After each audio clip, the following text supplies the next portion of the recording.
Holding my two children by the hand, I rushed up our pristine Atlanta driveway, desperate to tell my husband that I had just inherited $30 million and a commercial skyscraper in New York City. But my husband and his mistress were waiting on our front porch with divorce papers in hand. She smirked at me and said, "Pack your bags, this house has no room for a leech." I simply smiled and replied, "Okay." "What is so funny?" she snapped. I looked her dead in the eye and said, "Actually, this house belongs to me." Before I dive into exactly how I systematically dismantled their lives, let me know where you are watching from in the comments below. Hit the like button and subscribe if you have ever had to remind someone of your true worth when they tried to tear you down. My name is Maya. I am 34 years old, and for the last 7 years of my marriage I was treated like an absolute burden in my own home. I work as a freelance crisis management consultant, a demanding job that I handle remotely while raising our 8-year-old son Leo and our 6-year-old daughter Zuri. My husband Marcus is a high-powered executive at a major financial group here in Atlanta. He makes incredible money, and he has never missed a single opportunity to remind me of that fact. In his eyes and in the eyes of his entire family, my flexible schedule means I am nothing more than a stay-at-home mom playing on a laptop. They call me a leech behind my back, and sometimes they make sure to say it loud enough for me to hear. But that afternoon, everything was supposed to change forever. The heavy manila envelope resting inside my designer leather tote bag felt like a physical shield against all their cruelty. Just 3 days prior, I had received a shocking phone call from an elite Manhattan law firm. My Uncle Elias had passed away. Uncle Elias was the black sheep of our family, a quiet, unassuming man who lived in Harlem and kept completely to himself. Growing up, my relatives used him as a cautionary tale, warning me not to end up alone and struggling like he was. But Uncle Elias was not struggling at all.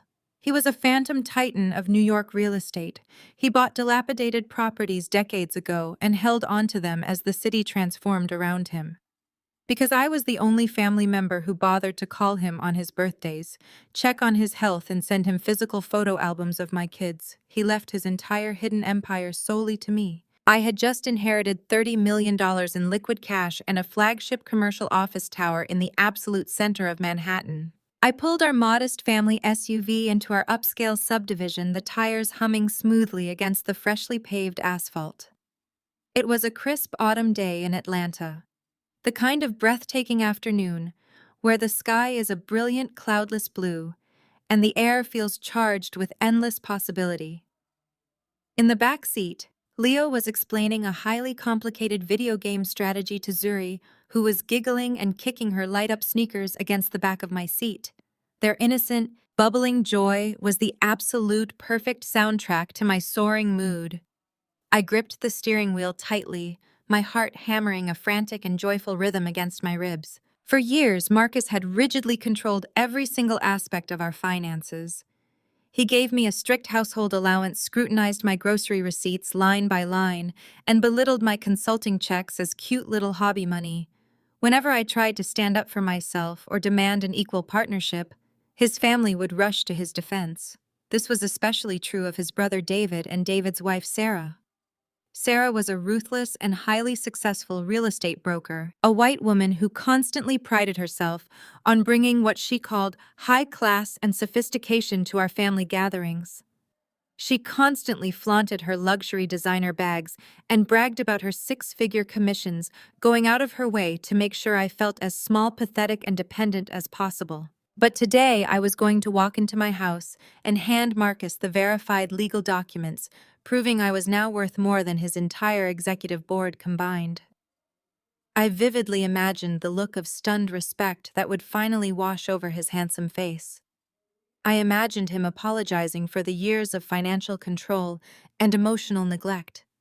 I foolishly thought this unbelievable wealth would instantly level the playing field and save our rapidly fracturing marriage. I truly believed that $30 million would finally buy me the basic human dignity I had been craving from the man I loved. I turned onto our street, the familiar row of manicured lawns and stately brick houses coming into view. I parked the car in the driveway, unbuckled my seatbelt, and let out a long, shaky breath to steady my nerves. This was it, the beautiful beginning of a brand new chapter. I hopped out of the driver's seat, the cool wind whipping my hair across my face, and opened the back doors to help Leo and Zuri out of their car seats.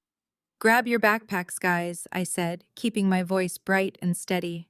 "Daddy is home early today and Mommy has a massive surprise for everyone." We started walking up the long, curving concrete path toward the front door. The dry autumn leaves crunched under my boots, a crisp sound that usually brought me a deep sense of comfort. But as we cleared the tall oak tree that partially blocked the view of our front porch, my footsteps began to slow. The cheerful anticipation that had been bubbling in my chest instantly evaporated, replaced by a cold and heavy dread dropping straight into the pit of my stomach. There was a vehicle parked haphazardly near the front walkway, partially blocking the path to the porch steps. It was a pristine white Range Rover with custom matte black rims. I knew that exact car intimately. It belonged to Sarah. She never visited our house during the week. In fact, she actively avoided our home unless there was a mandatory family event where she could show off a brand new outfit or a shiny new piece of jewelry. Her presence here on a random Tuesday afternoon was entirely out of place, and it set off every single alarm bell in my head. The autumn wind suddenly felt biting rather than refreshing.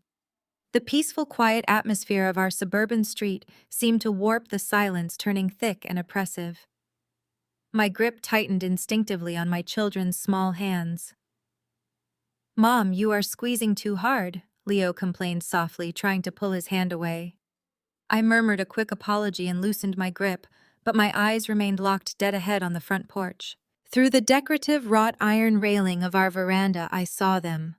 Marcus was leaning casually against the heavy oak front door, his arms crossed over his chest.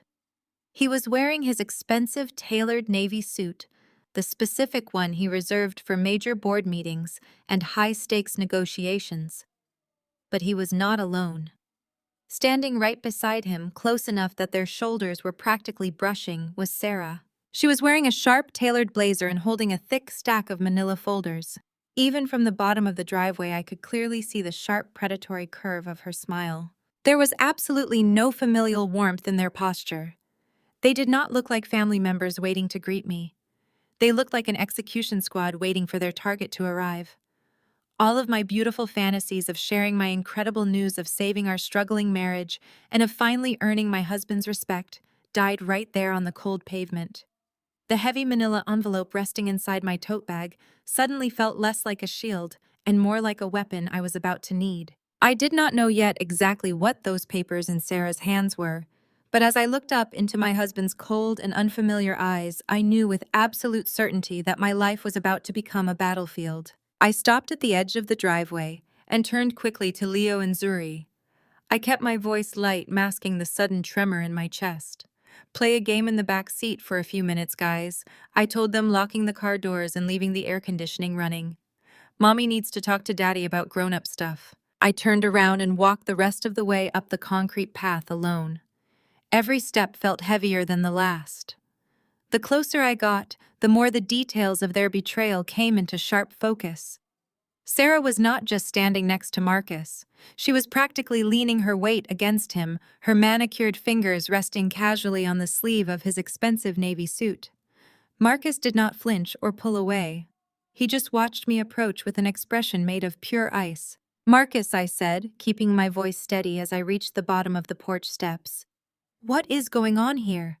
Why is David's wife waiting on our front porch?" Sarah did not even give Marcus a chance to speak. She took a step forward, her expensive heels clicking sharply against the concrete.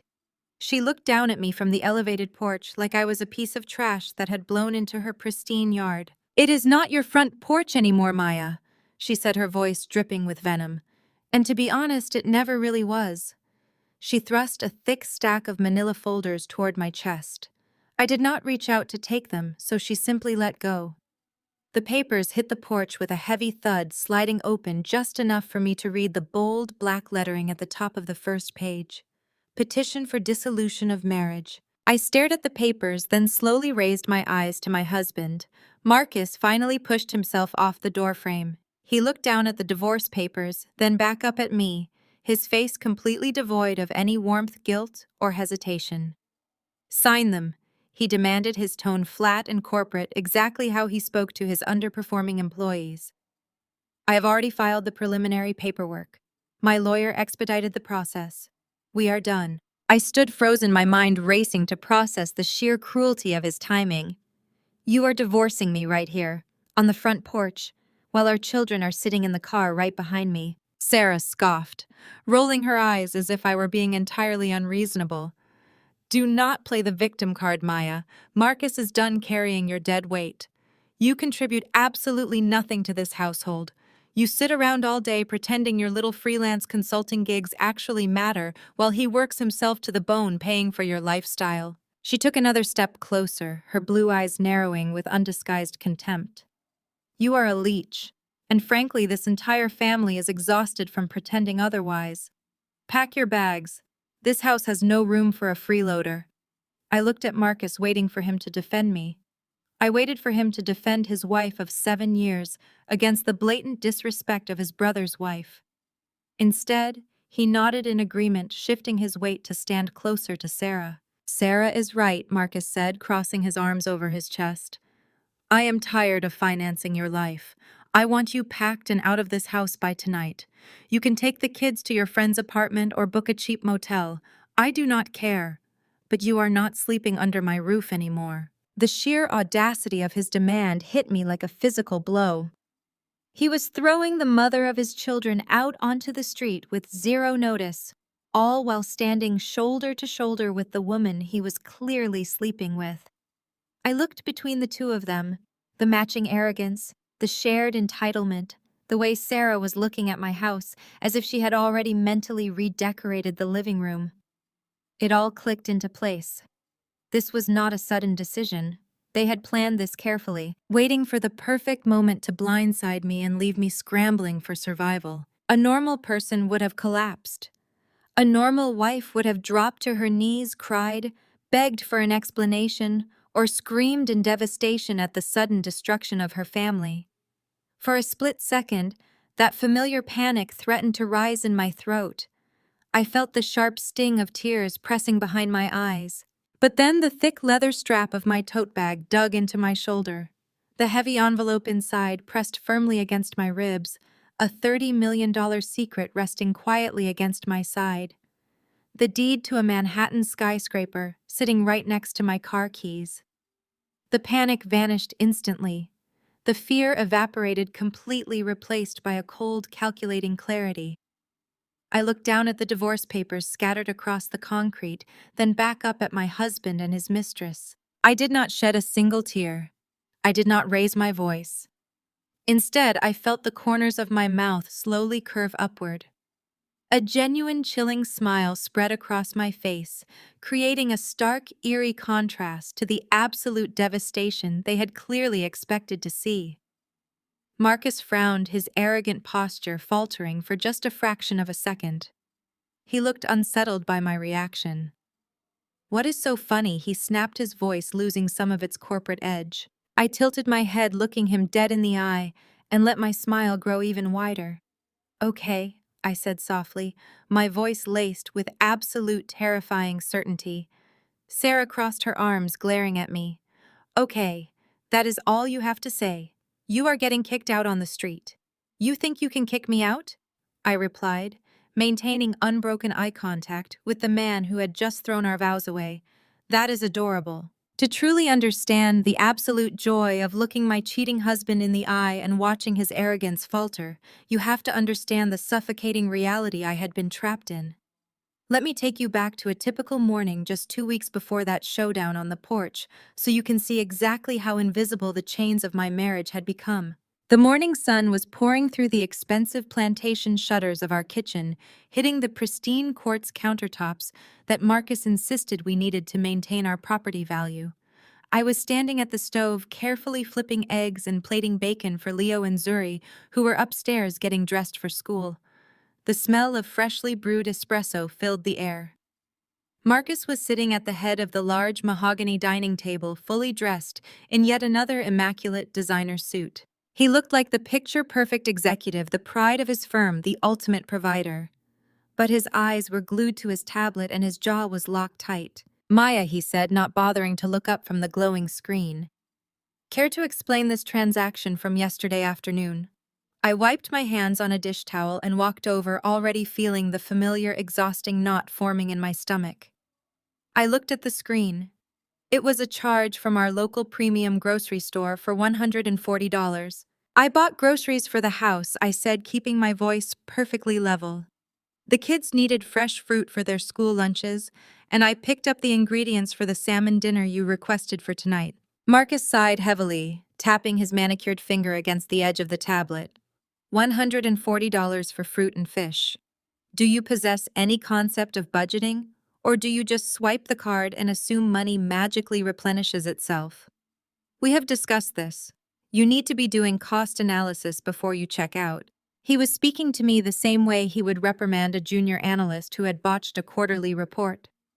I gripped the back of a dining chair, forcing myself to take a slow, deep breath. Marcus, they are organic berries for your children, I replied softly, conscious of the fact that Leo and Zuri could come bouncing down the stairs at any moment. I am not buying luxury items for myself, I am feeding our family. He finally looked up at his dark eyes entirely devoid of affection. You are spending my money, Maya. That is the point. I work 50 to 60 hours a week managing high-level portfolios, bringing in real wealth to sustain this lifestyle. You swipe a piece of plastic that I fund. I expect you to respect the capital I generate. If you want to throw away $100 on premium snacks, you can use your own money. I felt a sharp flare of indignation. I do use my own money, Marcus. My consulting invoices pay for Leo's private math tutor and Zuri's gymnastics lessons. I contribute to this household. Marcus let out a short, dismissive laugh that felt like a slap to the face. Write your consulting business. He used air quotes with his fingers. Maya, you answer a few emails from your laptop in between folding laundry. You do crisis management for minor companies no one has ever heard of. It is a cute hobby, and I am glad it keeps you occupied, but let us not pretend your little side hustle is carrying any actual weight around here. Your monthly checks barely cover the utility bills for a house of this size. I am the primary shareholder of this family. The financial manipulation was not new. It had started subtly during my second pregnancy, right after I decided to leave my demanding corporate agency job to work independently so I could be present for our babies. At first, Marcus framed it as taking the pressure off me.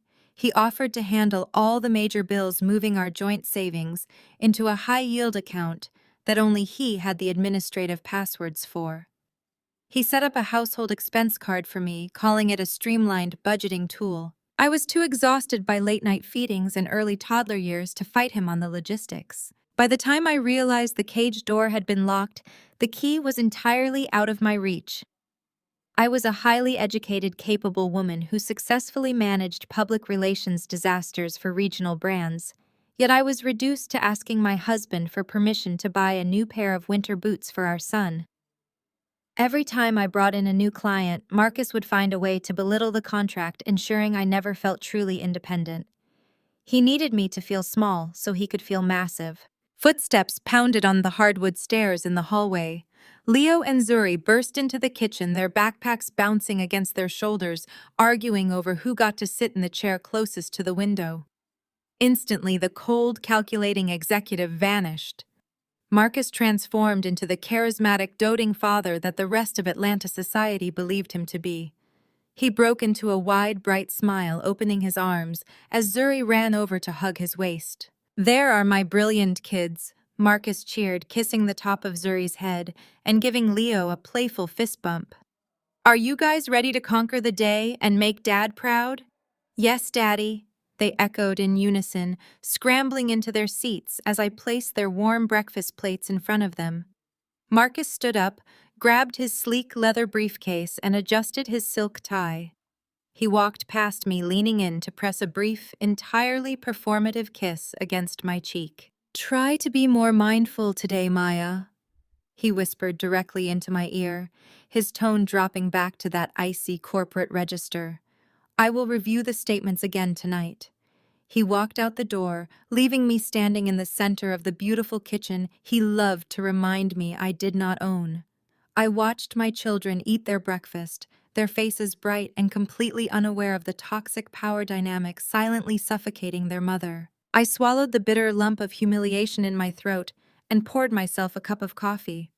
I endured the daily disrespect, the financial abuse, and the constant belittling because I wanted my children to have a stable two-parent household. I had grown up watching families fracture over money, and I was desperately trying to maintain the flawless image of our successful, affluent family. I took the emotional hits so my kids would never have to feel the impact. I justified the pain by telling myself that Marcus was just stressed by his high-pressure career, that his arrogance was simply a byproduct of his ambition. I chose peace over pride, convincing myself that shrinking into his shadow was the only way to keep our family together. I endured his financial tyranny because I thought I had no other choice. I did not know then that my quiet endurance was simply buying him the time and the funds he needed to finance a secret life right behind my back. The illusion of our perfect family was put on full display just a few days later during our annual end-of-summer barbecue. I had spent the entire weekend prepping. The massive smoker in the corner of the yard was working overtime, filling the humid Atlanta air with the rich, savory scent of hickory wood and slow, roasted brisket. I had arranged elaborate floral centerpieces for the patio tables and ensured the outdoor bar was fully stocked with top-shelf liquor. The backyard was absolutely buzzing with Marcus's colleagues from the financial firm, extended family members, and the elite circle of professionals he insisted we associate with to maintain our social standing. I was weaving through the crowded patio, with a silver tray of grilled shrimp skewers, playing the role of the flawless, supportive wife when the atmosphere suddenly and sharply shifted. David, Marcus's older brother, walked through the wrought iron side gate, and right beside him, demanding the attention of every single person in the yard, was Sarah. While the rest of our guests were dressed in elegant but comfortable summer attire, Sarah wore a skin-tight, stark white designer midi dress that was entirely inappropriate for a casual backyard barbecue. She carried a limited-edition Birkin bag draped over her forearm, positioning it carefully so the iconic logo caught the afternoon sun. As a white woman who had married into our prominent African-American family, Sarah had always overcompensated. She operated with a bizarre, desperate need to prove she was the most affluent, sophisticated person in any room we entered, and she usually accomplished this by stepping directly on my neck. She completely ignored me as she breezed past the appetizer station, treating the hired waitstaff like invisible furniture as she made a beeline straight for Marcus. I watched from a few feet away as she threw her arms around my husband's neck, pressing herself against his chest in a greeting that lingered just a fraction of a second too long. Marcus did not flinch. He did not step back. In fact, his large hands rested comfortably on her waist before David finally caught up to them, completely oblivious to the lingering tension. "Marcus, you are looking absolutely incredible," Sarah purred, her voice carrying loudly over the ambient chatter of the party. "That new promotion looks so good on you. I was just telling David on the ride over how you are practically carrying this entire family's legacy on your shoulders. You have such exquisite taste in everything you do." She gestured vaguely toward the sprawling brick house and the expensive catered spread, completely ignoring the undeniable fact that I had personally orchestrated every single detail of this event while Marcus played golf all morning. Marcus chuckled, puffing out his chest as he swirled the expensive bourbon in his crystal glass. "Well, you know how it is, Sarah. Someone has to keep the engine running and ensure the standard remains high. I cannot let my team down." I walked over, forcing a polite, welcoming smile as I offered them the tray of appetizers. Sarah looked down at the perfectly arranged food, then slowly dragged her icy blue eyes up and down my casual linen sundress. Her lips curled into a condescending, razor-sharp smirk. "Oh, Maya," she said, her tone dripping with fake, sugary sweetness. "Look at you working so hard playing hostess. It really is sweet how you try to keep yourself busy while Marcus handles all the real business." I kept my expression perfectly neutral, though my knuckles turned white as my grip on the silver serving tray tightened. "I run my own consulting business, Sarah. I am perfectly capable of handling real business and hosting our guests at the same time." Sarah let out a loud, chiming laugh that immediately drew the attention of several nearby guests. A few of Marcus's junior colleagues turned their heads, their conversations halting as they watched the exchange. A consulting business, she repeated, projecting her voice so the people at the adjacent tables could hear every word. Right. David told me you help out small local shops or something like that. That is adorable. But let us be honest, Maya. We all know who actually pays the mortgage on this massive estate. She took a slow, deliberate sip of her champagne, her eyes locking onto mine with pure malicious intent. It must be so incredibly relaxing to just wake up, play on your laptop for a few hours, and let a man like Marcus fund your entire existence. Some women really do just hit the jackpot, do they not? If Marcus were not carrying you on his back, providing this luxurious safety net, you would never even be able to step foot in a neighborhood like this. You are so lucky he is generous enough to support you. The patio grew uncomfortably quiet. The upbeat jazz music playing from the outdoor speakers suddenly seemed entirely too low. I felt the hot, prickling heat of absolute humiliation creeping up my neck and burning my cheeks. I looked directly at Marcus. I waited for him to shut her down. I waited for my husband, the man who had promised to protect and honor me, to tell his sister-in-law that she was crossing a massive, unforgivable line. I waited for him to remind her that I had sacrificed my own corporate climb, stepping back from a high-powered agency role to raise his children so he could achieve his executive status without worrying about childcare. Marcus looked at me, he looked at Sarah, and then he laughed. It was not an awkward, uncomfortable laugh meant to diffuse the tension. It was a deep, resonant chuckle of genuine agreement. "Come on now, Sarah," Marcus said, wrapping a casual arm around her shoulder while looking out at our silent guests. "Do not give away all her secrets. Maya knows she has it good here. I always tell her as long as she keeps the house looking this nice and keeps the kids out of my hair during my board meetings, I do not mind letting her swipe the credit card. Someone has to sponsor the lifestyle, right?" A few of his colleagues chuckled nervously, eager to agree with their wealthy boss. David just awkwardly scratched the back of his neck, looking down at his expensive loafers, entirely too spineless to correct his wife or his brother. I stood frozen in the center of my own backyard.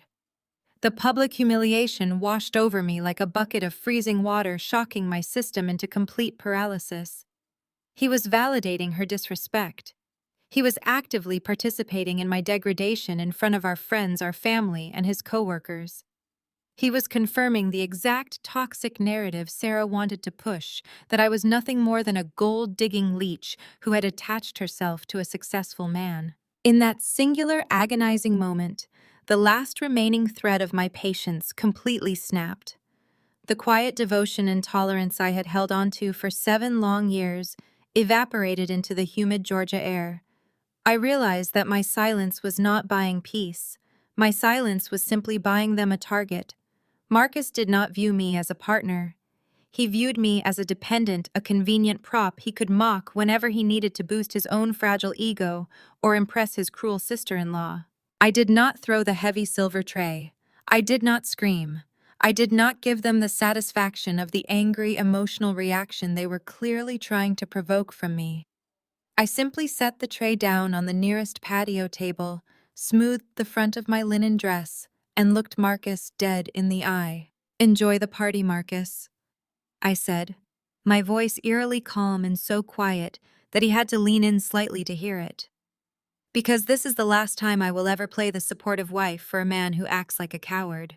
I turned on my heel and walked away, my spine perfectly straight, completely ignoring the sudden, frantic whispers that erupted behind me as I moved toward the glass patio doors.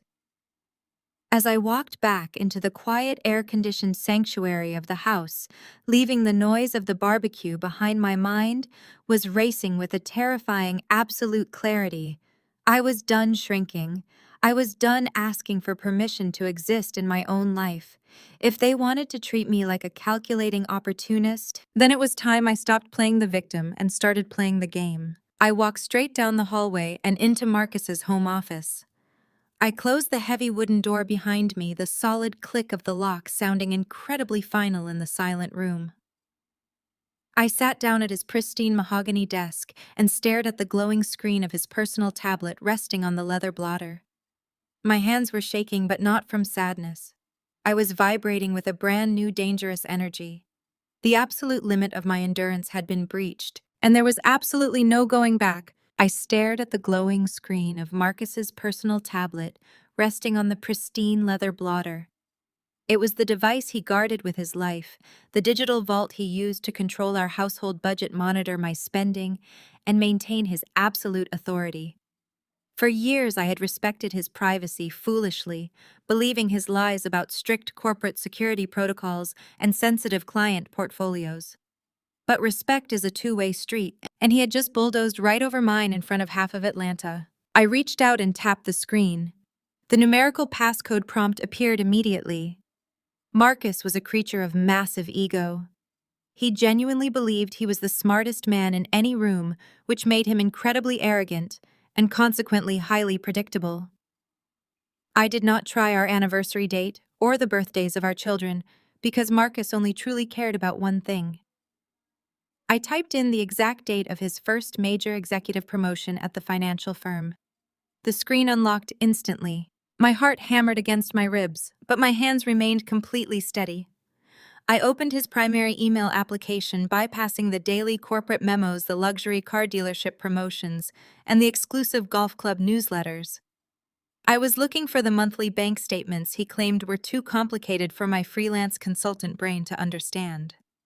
I wanted to see the exact numbers he lorded over me every single day. Instead, a push notification dropped down from the top of the screen. It was an alert from our private wealth management banking application, a system he had explicitly locked me out of 2 years ago under the guise of streamlining our taxes.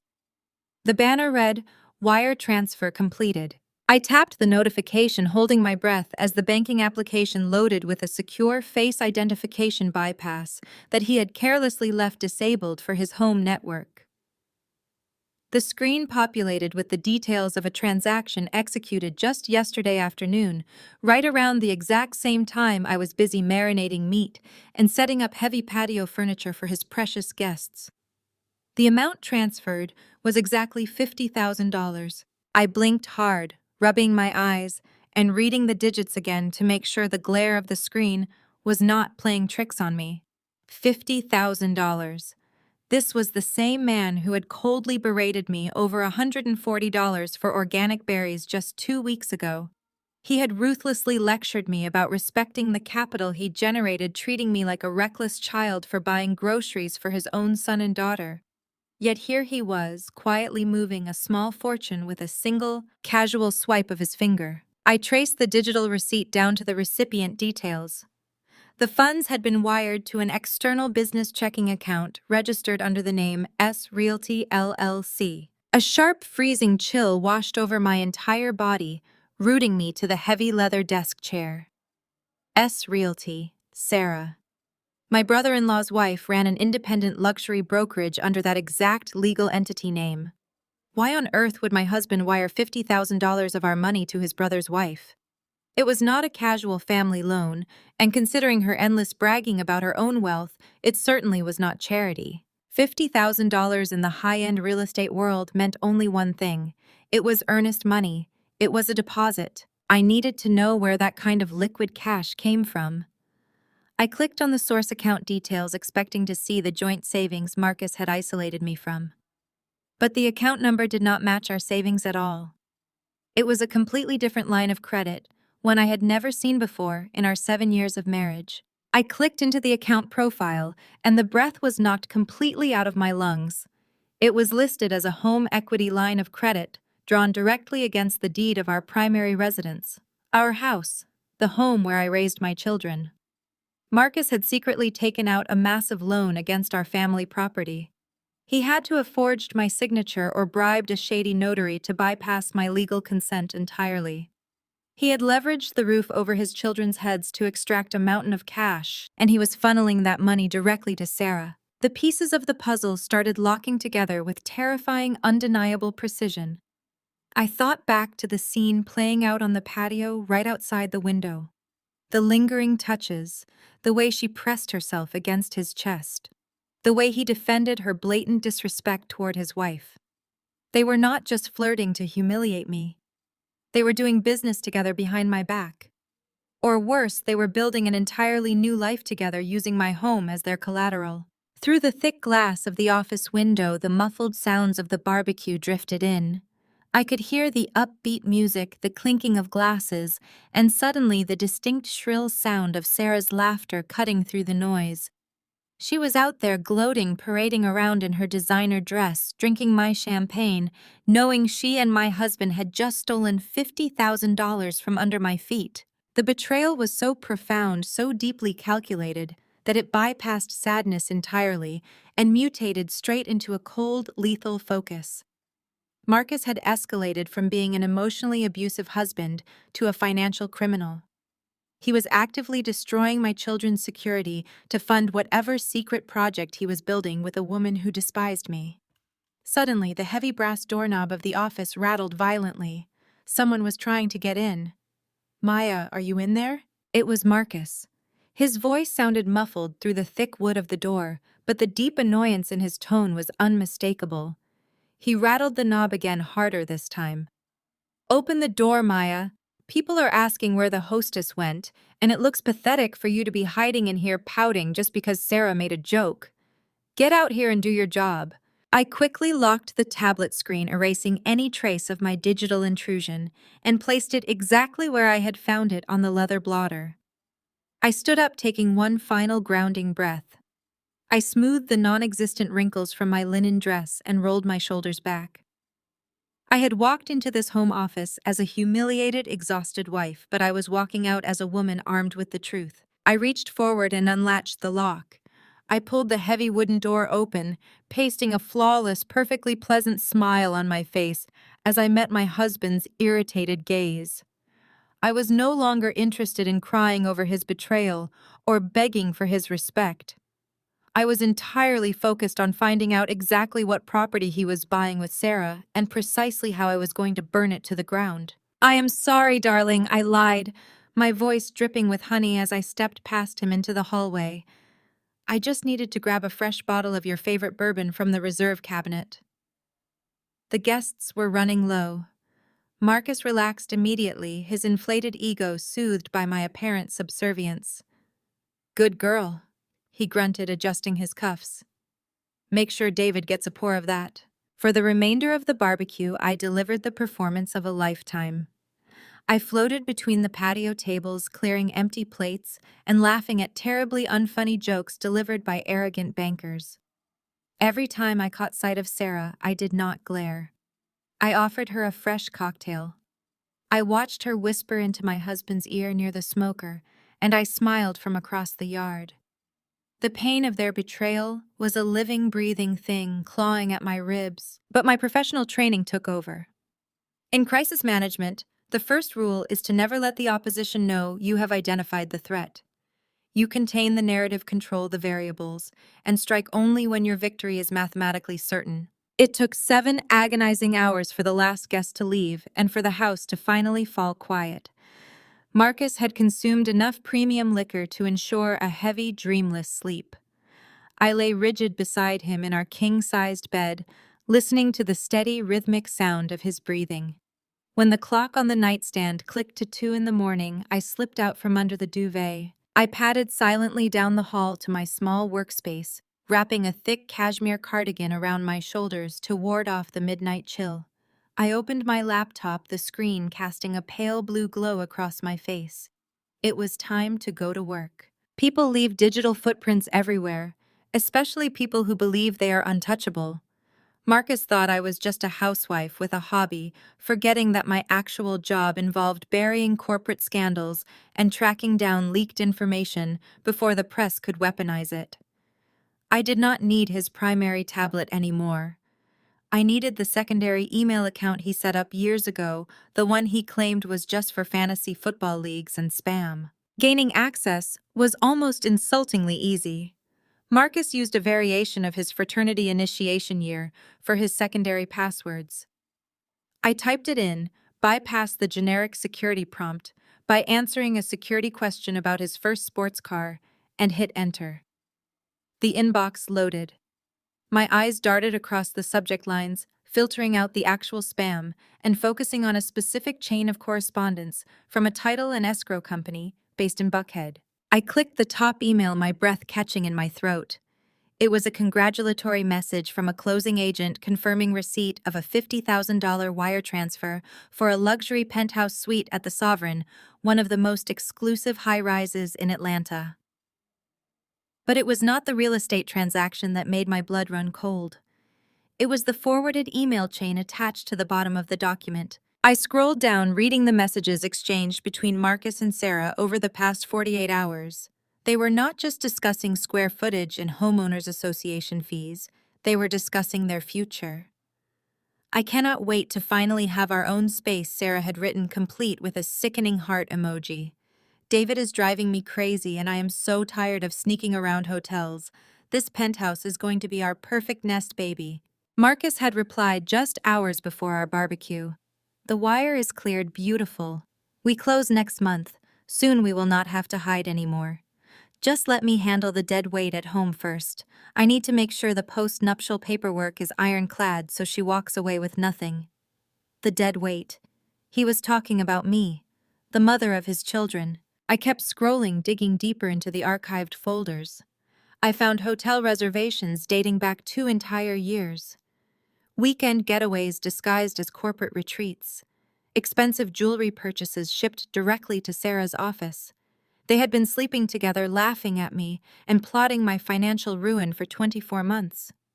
My husband and his brother's wife were actively conspiring to leave their spouses and build a luxury life together using the equity from my family home. A violent wave of nausea hit me. I clamped a hand over my mouth, shoved my chair back, and ran to the adjoining guest bathroom.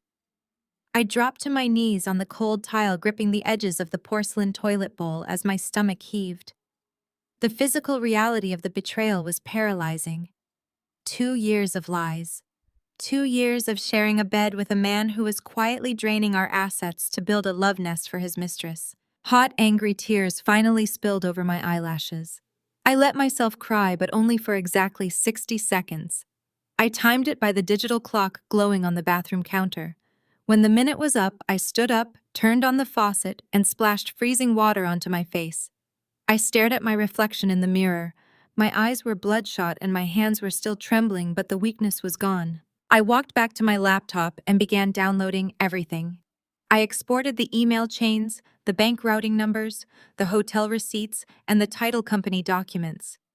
I created a secure encrypted folder on a hidden cloud drive, backing up every single piece of evidence. Marcus wanted to play a high-stakes game of financial ruin, but he had drastically underestimated his opponent. I closed the laptop and crept back into our master bedroom. I slipped under the covers next to the man who was actively trying to destroy me. He shifted in his sleep, his arm casually thrown across my waist. It took every ounce of willpower I possessed not to shove him off the mattress. Instead, I lay perfectly still, staring up at the dark ceiling. I would have to wake up tomorrow and make him breakfast. I would have to kiss his cheek, ask about his day, and play the role of the oblivious, obedient wife. I would have to swallow the bile in my throat every time he spoke to me. But I could do it. I would endure the gnawing, acidic pain of his betrayal because I was no longer fighting for my marriage. I was fighting for my children, my dignity, and my absolute vengeance. Marcus and Sarah thought they had already won. They thought they had secured their glamorous future. They had no idea I was quietly holding the match that would burn their entire world to ashes. I spent the next 3 days delivering an Oscar-worthy performance. I poured his coffee. I smiled at his dry corporate jokes. I kissed his cheek when he left for work. Every single gesture was calculated a temporary down payment on his ultimate destruction. But my ironclad composure shattered on a rainy Thursday morning when my cell phone vibrated on the kitchen counter. The caller ID displayed an unfamiliar Manhattan area code. I wiped my hands on a dish towel and swiped to answer. "Am I speaking with Maya?" a deep professional voice asked. "This is she," I replied, my brow furrowing. "My name is Harrison Sterling. I am a senior partner at Sterling & Associates in New York. I am calling with some very difficult news regarding your uncle, Mr. Elias." I am so sorry to inform you that he passed away peacefully in his sleep late last night. The kitchen seemed to tilt. The polished quartz countertops blurred. Uncle Elias, the eccentric quiet man who lived in a modest brownstone in Harlem. When my own parents locked me out for dropping out of college to pursue my culinary and consulting dreams, Elias was the only one who called. He was the one who sent me handwritten letters telling me I had a brilliant mind. He remembered my children's birthdays. He was the only tether I had left to unconditional family love. I gripped the edge of the kitchen island, forcing myself to breathe. What happened? I managed to ask, my voice cracking. It was heart failure, Mr. Sterling explained gently. It was sudden, but he did not suffer. Maya, I need to impress upon you the urgency of the situation. I am the executor of his estate. There are pressing legal matters that require your immediate physical presence in Manhattan. Can you be on a flight by tomorrow morning? Legal matters. I assumed Elias had left behind a few personal effects, maybe some modest savings and a mountain of funeral expenses I would need to somehow cover. Of course, I told the attorney, wiping a tear from my cheek. I will book a flight right now and email you my itinerary. I hung up the phone just as Marcus strode into the kitchen. He was fastening his silver cufflinks, looking entirely too pleased with himself. He stopped when he saw my wet face, and the phone gripped tightly in my hand. What is wrong with you? He asked, sounding more inconvenienced than concerned. Uncle Elias died, I whispered, staring down at the marble floor. I just got a call from his lawyer in New York. He passed away last night. I need to fly out tomorrow morning to handle his arrangements. Marcus dropped his hands to his sides and let out a long, exaggerated sigh. He looked up at the ceiling like he was asking the universe why he had to deal with such trivial annoyances. Elias Marcus repeated, his tone dripping with utter disdain. You mean the old man living in that rundown neighborhood in Harlem?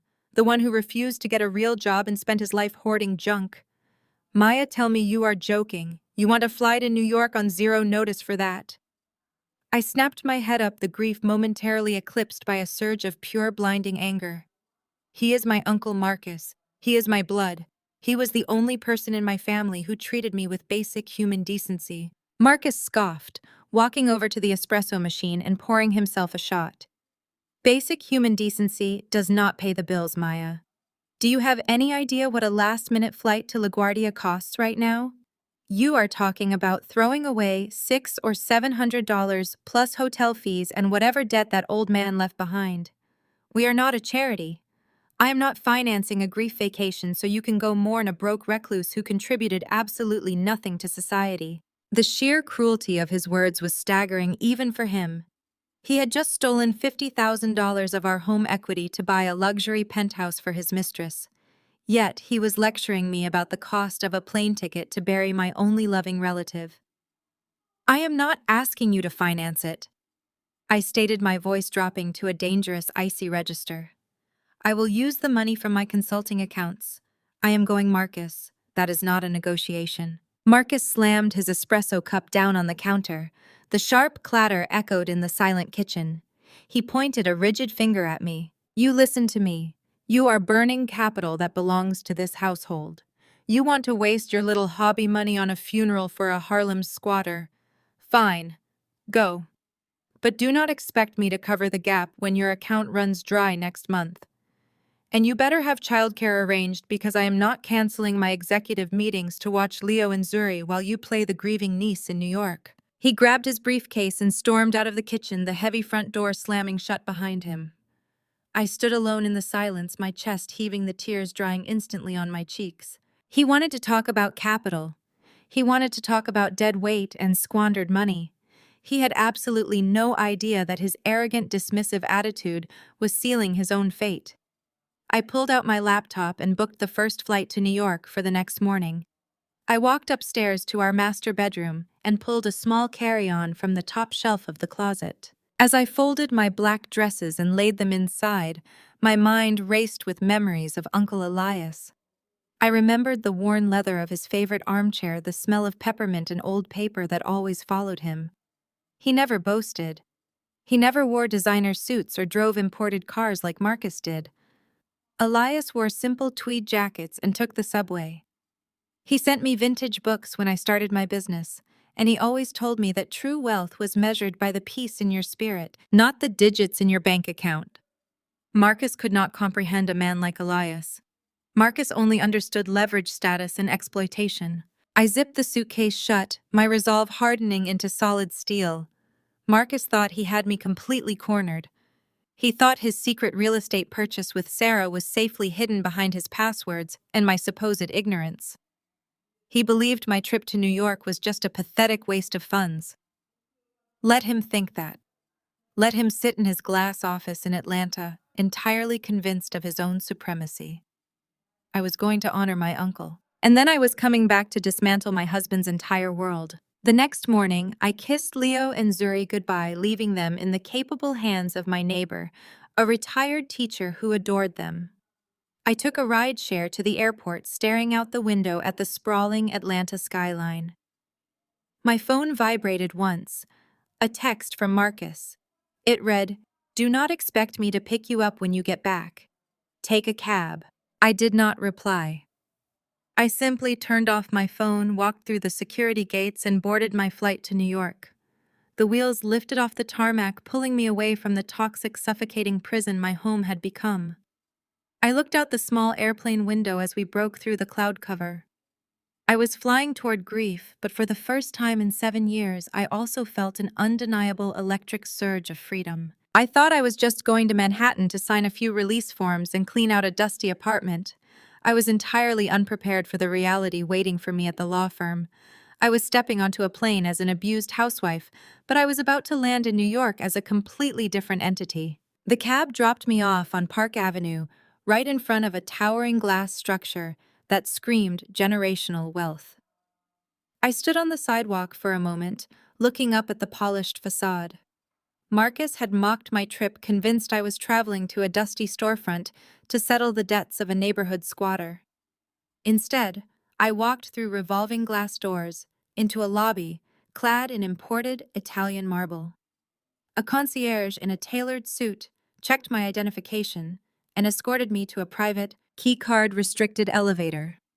The doors slid closed and I shot up to the 60th floor, the air pressure popping in my ears. When the elevator doors parted, I stepped into the sprawling, immaculate reception area of Sterling & Associates. The walls were lined with original modern art, and the panoramic windows offered a breathtaking, unobstructed view of Central Park. A receptionist greeted me by name with profound respect and immediately guided me into a massive corner conference room. Harrison Sterling was already waiting. He was a distinguished older gentleman with silver hair and the kind of quiet, commanding presence that comes from managing billions of dollars. He did not treat me like a dependent housewife. He stood up immediately, buttoned his suit jacket, and extended a warm, firm handshake. "Please sit," Maya Harrison said, gently gesturing to a plush leather chair across from him. "I know this has been a whirlwind for you. Elias spoke of you constantly. You were the absolute light of his life." I sat down, folding my hands in my lap to keep them from trembling. "Thank you, Mr. Sterling. I just want to understand what needs to be done. Uncle Elias lived a very simple life, so I am assuming there is a small life insurance policy and the deed to his brownstone. I am prepared to handle the funeral expenses." Harrison looked at me with a soft, knowing smile. He reached across the polished mahogany table and slid a thick, leather-bound portfolio toward me. "Your uncle did live simply, Maya. But that was a deliberate choice, not a circumstance," Harrison explained, his voice steady and serious. "Elias despised the flashy, superficial trappings of modern wealth. He found it vulgar. But make no mistake, he was an absolute master of acquiring it. During the real estate crashes of the 70s and 80s, while everyone else was fleeing the city your uncle was buying, he purchased entire city blocks through anonymous holding companies. He was a phantom titan in the New York real estate market." My heart stalled in my chest. I stared at the closed leather portfolio. "What are you saying?" "I am saying that you are his sole heir," Harrison replied. "And Elias did not just leave you a brownstone." He opened the portfolio and turned to the first page. It was a certified financial summary. My eyes dropped to the bottom line, and the numbers swam before my vision. I blinked hard, but the digits remained exactly the same. Sitting in various high-yield offshore and domestic accounts was $30 million in liquid cash. I stopped breathing. $30 million! My mind flashed to Marcus screaming at me in our kitchen veins bulging in his neck over a $140 grocery bill. I thought of Sarah standing on my patio in her tight white dress, loudly declaring that I would never belong in a wealthy neighborhood without my husband carrying my dead weight. I was currently staring at more cash than Marcus and his entire executive board would see in their lifetimes. "Turn the page," Maya Harrison instructed quietly. I flipped the heavy parchment paper. The next section outlined a massive real estate portfolio. There were luxury residential complexes in Brooklyn and Queens, generating millions in passive rental income. But the crown jewel of the estate was listed at the very top. It was a flagship 60-story commercial skyscraper located right in the beating heart of Midtown Manhattan. "This is where the situation becomes complex," Harrison continued, leaning forward and folding his hands on the table. "Elias did not just leave you a pile of money to spend. He left you an active, aggressive corporate empire. You are now the sole managing director of the Elias Trust. The board of directors is waiting for your directives. The property management firms report directly to you. This wealth comes with the massive responsibility of running an empire." Panic and adrenaline surged through my veins. "I am a crisis management consultant," I said, my voice barely above a whisper. "I fix public relations disasters. I do not know how to run a commercial real estate empire." "Elias knew exactly what you do," Harrison countered smoothly. "He chose you because he watched you build a business from your kitchen table while raising 2 children. He saw your strategic mind. He left a personal letter for you, and in it, he wrote that you have the grit of a lioness, but you have forgotten your own strength. He wanted this inheritance to remind you that you answer to no one. You have my firm at your complete disposal to handle the legal logistics, but make no mistake, you are the boss now." The sheer weight of the responsibility settled over my shoulders, heavy but incredibly grounding. I was not a victim anymore. I was a CEO. "Let us look at the tenant registry for the Midtown skyscraper," Harrison suggested, tapping a manicured finger on the 3rd page of the portfolio. "This property alone generates your highest margins. We hold the leases for some of the most lucrative corporate entities on the East Coast." I scanned the list of high-profile law firms, international tech conglomerates, and elite marketing agencies leasing our premium office space. Suddenly, my eyes locked onto a specific corporate name listed on the 42nd floor. It was the exact financial group where Marcus worked as a senior executive. His company headquarters. The place where he strutted around in his tailored suits, feeling like the king of the world. My heart began to pound a frantic, dangerous rhythm. I dragged my finger down the page, looking at the subsidiary commercial spaces leased out on the lower levels of the building. Right there, occupying a prime luxury suite on the 2nd floor, was S Realty LLC, Sarah. Her boutique real estate brokerage rented their office space inside my building. The air in the room felt electric. My uncle had not just left me unimaginable wealth. He had handed me the literal ground my enemies stood on. I owned the building where Marcus built his arrogant career. I owned the office where Sarah operated her fake glamorous life. I was their supreme landlord. The $50,000 they stole from my children to buy their secret love nest was absolute pocket change compared to the empire I now controlled. Harrison watched my face closely, his seasoned eyes catching the sharp, undeniable shift in my demeanor. "Are you overwhelmed, Maya? We can take a break if you need a moment to process this." I looked up from the portfolio, turning my gaze to the floor-to-ceiling windows, overlooking the vast Manhattan skyline. I thought about the divorce papers waiting in Sarah's hands. I thought about the post-nuptial agreement Marcus was undoubtedly drafting to leave me destitute. I thought about the sheer, unadulterated terror they expected me to feel. I slowly closed the leather portfolio and slid it back toward the center of the table. I looked Harrison dead in the eye, my posture perfectly straight, my voice ringing with a cold, terrifying authority. "I am not overwhelmed, Mr. Sterling. In fact, I have never seen things more clearly in my entire life. Please inform the board that I am assuming full control effective immediately. We have some commercial leases to review. Harrison Sterling did not blink at my sudden shift in tone. Instead, a slow, deeply approving smile spread across his weathered face. He looked like a man who had just watched a prophecy fulfill itself. He reached for the polished silver intercom resting on the edge of his massive desk and pressed a single button. He requested the commercial leasing files for the 42nd floor and the second floor executive suites. Within minutes, 2 junior associates entered the conference room carrying thick, heavy banker boxes filled with meticulously organized legal documents. Uncle Elias was old school, Harrison explained as the associates quietly left the room. He demanded physical copies of every signature, every addendum, and every financial disclosure from his commercial tenants. He wanted to look at the ink. I pulled the first heavy binder toward me. It contained the master lease agreement for the global financial conglomerate where Marcus served as a senior executive. My husband strutted through life believing he was a kingmaker because he occupied a corner office on that 42nd floor. As I turned the crisp pages, a beautiful, devastating truth revealed itself. The corporation was currently in the middle of a highly contentious, incredibly vulnerable lease renewal negotiation. Their current 10-year lease was set to expire in less than 4 months. According to the internal memos Elias had kept, the CEO of Marcus's firm had been practically begging the trust for a favorable extension. The building was a historic landmark, a symbol of absolute prestige in the financial sector. Relocating their headquarters would cost the firm tens of millions of dollars, disrupt their operations, and send a massive red flag to their shareholders. My eyes traced the signature of Marcus's CEO at the bottom of the original contract. The man who dictated my husband's salary, the man Marcus worshipped and feared, was currently at the complete mercy of the Elias Trust. He was at my mercy.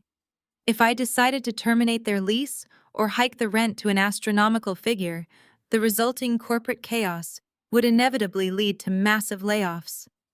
Marcus could lose his prestigious job with a single snap of my fingers.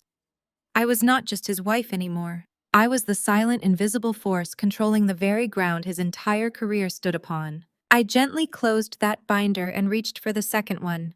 S. Realty, LLC. Sarah's Boutique Brokerage. I opened the file and immediately noticed a stark difference in the paperwork. Sarah did not have a standard 10-year corporate lease. Because her business was a relatively new high-risk venture, the property management firm had only approved her for a month-to-month probationary lease. Furthermore, Elias required all his smaller commercial tenants to sign a strict morality and ethical business conduct clause. It was a standard provision designed to protect the prestigious reputation of his buildings from shady operators. I scanned the financial ledgers attached to the back of her file. A cold, sharp laugh actually escaped my lips. Sarah, the woman who paraded around my backyard in designer dresses mocking my financial dependence, was currently 60 days past due on her office rent. She had been dodging the property manager's phone calls for weeks, racking up late fees and penalty notices. Her glamorous, untouchable lifestyle was a complete illusion funded by maxed-out credit cards and stolen money. She was literally facing eviction from her commercial space, and now I was the landlord holding her eviction notice. The silence in the grand conference room grew heavy and profound. I sat perfectly still, my hands resting flat against the leather binders. It felt as though a cinematic camera were slowly zooming in on my face, capturing the exact moment the frightened, abused housewife completely evaporated, leaving behind a cold, calculating apex predator. I felt a physiological shift deep within my bones. The anxiety that had plagued me for 7 years, the constant, suffocating fear of not being good enough vanished entirely. I was holding them by the throat. Marcus and Sarah thought they were playing a brilliant game of chess against a blind opponent, completely unaware that I actually owned the entire board. "Mr. Sterling," I said, keeping my voice soft but laced with undeniable authority, "I need you to execute a strict non-disclosure agreement for every single employee in this firm who knows about my inheritance. I want an absolute gag order. No public announcements regarding my uncle's passing, No press releases about the transfer of the estate. To the outside world and specifically to the tenants in that building, the Elias Trust remains exactly as it was yesterday. Business as usual. Harrison leaned back in his leather chair, steepling his fingers together. He watched me with a mixture of respect and intense curiosity. May I ask what your strategy is, Maya? You have the power to liquidate these tenants today if you wish. I stood up, smoothing the skirt of my simple black dress. If I act today, they will simply scramble to find a new host to leech off of. I do not want to just inconvenience them, Mr. Sterling. I am going to let them dig their own graves. My husband is currently drafting a post-nuptial agreement designed to leave me destitute. His mistress is actively helping him hide the marital assets they have stolen from my children. I want them to feel absolute, supreme confidence right up until the exact second I drop the guillotine. Harrison nodded slowly, a fierce glint in his seasoned eyes. Your uncle always said patience was the ultimate weapon of the wealthy. We will lock the estate down tightly. Not a whisper of your name will reach Atlanta until you give the command. I thanked him, gathered my small tote bag, and walked out of the conference room. I rode the private elevator down to the lobby, the descent feeling entirely different than the ride up. I stepped out onto the bustling Manhattan pavement, the chaotic energy of the city washing over me. I hailed a cab to head back to LaGuardia Airport. I was flying back to Georgia to step back into the suffocating cage of my marriage. I knew exactly what was waiting for me. Marcus would be cruel, dismissive, and demanding. Sarah would continue to send her subtle, toxic jabs. They would treat me like a disposable burden, fully believing their secret penthouse and their stolen funds were perfectly safe. But I was no longer fighting for survival.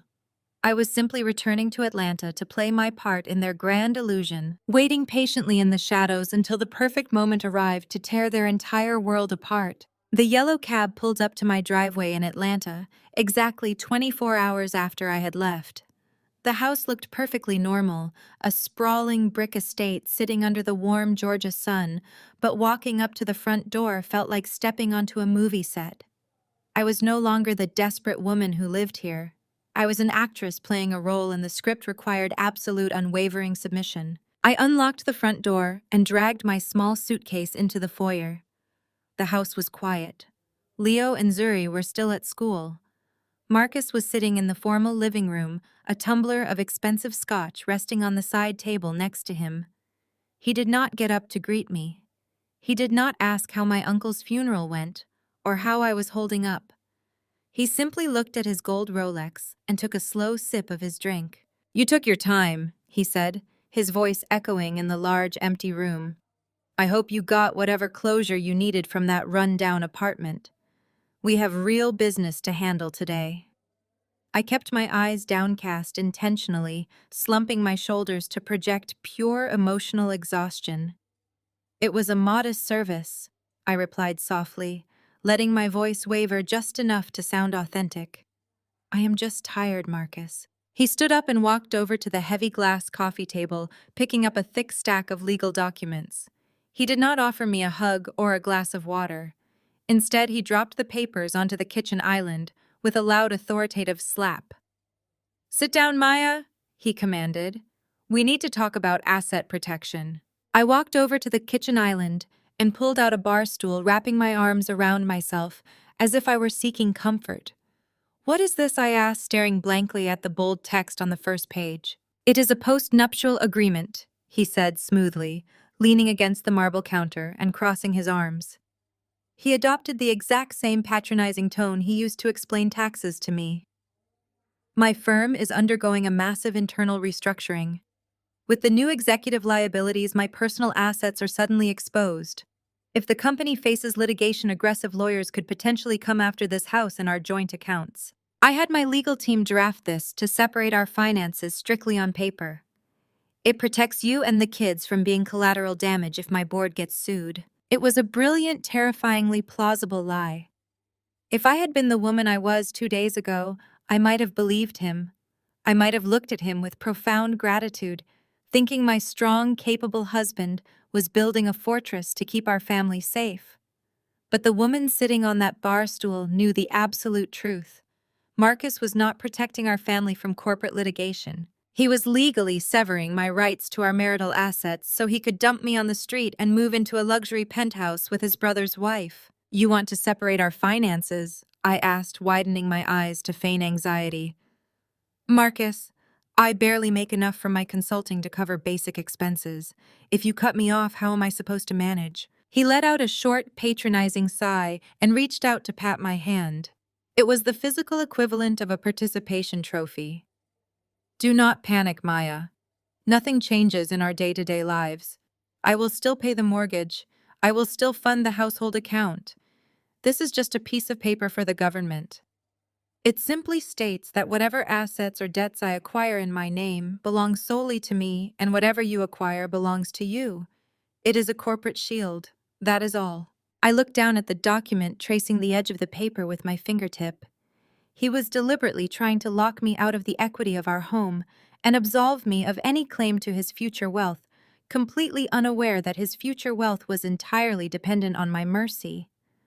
I am just so overwhelmed with Uncle Elias passing, I whispered, looking up at him with manufactured tears shining in my eyes. Legal documents scare me, Marcus. Can I just read it over tonight before I sign anything? Marcus rolled his eyes, clearly annoyed by the delay, but his massive ego interpreted my hesitation as simple female incompetence. Fine, he snapped, turning away to grab his briefcase. Read it tonight, but I need your signature by tomorrow morning. My lawyers are waiting, and I do not have time to hold your hand through standard corporate procedure. The moment his car pulled out of the driveway, the frightened housewife act instantly evaporated. I grabbed the post-nuptial agreement, marched straight into my home office, and locked the door. I scanned every single page of his lawyer's draft and emailed the encrypted file directly to Harrison Sterling in New York. Within an hour, Harrison and his team of elite corporate sharks had dissected Marcus's pathetic trap. The document was ruthlessly designed to leave me with absolutely nothing. But Harrison pointed out a fatal flaw in Marcus's strategy. Because Marcus was trying to rush this through without raising my suspicions, he had used a standard boilerplate legal template for several of the asset forfeiture clauses. We are going to rewrite page 7 and page 9, Harrison told me over the phone, his voice vibrating with professional glee. We will keep the exact same font, the same margins, and the same legal jargon, but we are going to alter the phrasing regarding financial liability and undisclosed debts. Over the next 3 hours, we meticulously crafted the ultimate poison pill. We inserted a brilliantly disguised clause stating that any debts secretly acquired against the primary marital residence would be the sole non-dischargeable responsibility of the party who initiated the loan. We also added a morality and fraud stipulation buried deep within the legal definitions of asset separation. It essentially stated that if either party concealed significant financial transactions or engaged in the diversion of marital funds for non-marital purposes, they automatically forfeited their right to contest any property solely owned by the other spouse. It was a legal masterpiece. If Marcus signed it, he would be legally binding himself to the entire $50,000 debt he had stolen from our home equity, while simultaneously waiving any future right to lay claim to the $30 million empire I had just inherited. I printed the altered pages on my home office printer, carefully aligning them with the rest of the stack so they looked completely untouched. I bound them with the same heavy metal staple Marcus's lawyer had used. The next morning, the trap was set. Marcus was running late. He was frantically adjusting his tie in the hallway mirror, cursing at his phone because he was about to miss a morning conference call. This was the exact moment of vulnerability I had anticipated. Arrogant men never read the fine print when they think they have already won the game. I walked into the hallway holding the thick stack of papers and a black ink pen. I kept my posture meek and my voice trembling just enough to sell the illusion. I read it, Marcus, I said softly, holding the documents out to him. I still do not understand all the legal words, but I trust you. If you say this keeps the kids safe, then I believe you. He snatched the papers from my hands with a triumphant, greedy smirk. He did not flip to page 7. He did not verify the clauses on page 9. He simply flipped straight to the back signature page, entirely consumed by his own brilliant deception. He pulled a gold fountain pen from his breast pocket and scrawled his authoritative signature across the bottom line. I took the pen from his hand and signed my name right next to his, finalizing the most devastating legal contract of his entire life. There, Marcus said, tapping the papers against the console table to straighten them before shoving them into his leather briefcase. See, that was not so hard. You worry too much, Maya. Let the men handle the heavy lifting. He leaned in, kissed my forehead with cold, clinical precision, and hurried out the front door. I stood in the silent foyer watching his luxury car speed down the street through the glass sidelights. The sheer intoxicating thrill of victory rushed through my veins. He thought he had just secured his wealthy, glamorous future with Sarah. He thought he had just legally discarded his deadweight wife. He had absolutely no idea that he had just signed his own financial death warrant and handed me the executioner's axe. The silent battle of wits was over and I had won. Now, it was time to systematically destroy the ground he walked on. The heavy mahogany front door clicked shut. I stood in the silent foyer listening to the roar of his luxury car engine fade down the street. The moment the sound vanished completely, I pulled my phone from my pocket and dialed a direct line to New York. Harrison Sterling answered on the first ring, his professional tone sharp and ready for instruction. I walked into the expansive living room, running my hand along the back of the custom leather sofa Marcus so proudly claimed as his own. We need to establish a corporate entity immediately, I told the attorney. I want a shell company buried under layers of anonymity so deep that no forensic accountant in Georgia could ever trace it back to me. Use an address in Delaware or Wyoming. Make it impenetrable. Harrison chuckled, the sound rich with anticipation. Consider the ink already drying, Maya. What is the target of our first acquisition? I explained the $50,000 home equity line of credit Marcus had secretly extracted from our property to fund his mistress. I gave Harrison the name of the local bank. Marcus used a mid-sized regional lender that the Elias Trust probably dwarfed in daily operational cash. I do not just want to pay off his illicit loan, I clarified, my voice echoing slightly against the high ceilings. I want to purchase the actual debt. I want my new company to buy the primary mortgage and the secondary equity line from his bank. I want to own the note on this house. Harrison understood the assignment perfectly. He explained that banks sell debt portfolios constantly, especially when a massive Manhattan trust firm offers a premium cash buyout above market value. The regional lender would be thrilled to unload a residential mortgage for an immediate lucrative payout. The transaction could move swiftly behind ironclad corporate walls. Within 48 hours, a newly minted entity called Obsidian Holdings, LLC, had successfully acquired the primary mortgage and the secondary equity line of credit tied to my Atlanta address. I received the digital confirmation email while standing at the kitchen island, spreading peanut butter onto bread for Leo and Zuri. I stared at the PDF contract on my phone screen. The legal reality was breathtakingly simple. Marcus was now legally obligated to make his monthly mortgage payments directly to a corporate servicer, which would automatically funnel every single cent right back into my private offshore accounts. I was no longer just his neglected wife. I was his bank. If he missed a single payment, which he inevitably would once his career and his secret penthouse imploded, I had the absolute legal authority to foreclose on him and seize the property. That evening, Marcus returned home radiating an almost unbearable level of arrogance. He tossed his briefcase onto the counter and loosened his silk tie, walking around the house with the swagger of an undisputed conqueror. He poured himself a glass of expensive bourbon, completely oblivious to the fact that the ground beneath his expensive Italian shoes no longer belonged to him. Make sure the landscaping crew trims the hedges near the pool this weekend, he ordered, pointing his glass toward the backyard. I noticed some overgrowth yesterday. We need to maintain the property value. This house is my biggest asset. Maya and I expect you to manage its upkeep properly since you are home all day with nothing else to do. I turned to face him, wiping my hands on a kitchen towel. A warm, perfectly agreeable smile spread across my face. Of course, Marcus. I will make sure your asset is beautifully maintained. He took a sip of his scotch, looking around the room with intense pride. You have to understand how leverage works in the real world, he lectured, swirling the amber liquid in his glass. I carry the financial weight so you can enjoy the security of these walls. Every brick here represents my capital, my hard work, and my corporate standing. I expect gratitude for that. I nodded obediently, playing the compliant, dependent wife to absolute perfection. Your capital is incredibly impressive, I told him, keeping my tone soft and admiring. I am very grateful to know exactly who owns this house. He smirked, satisfied with my complete submission. He thought he had successfully manipulated a naive woman into signing away her rights.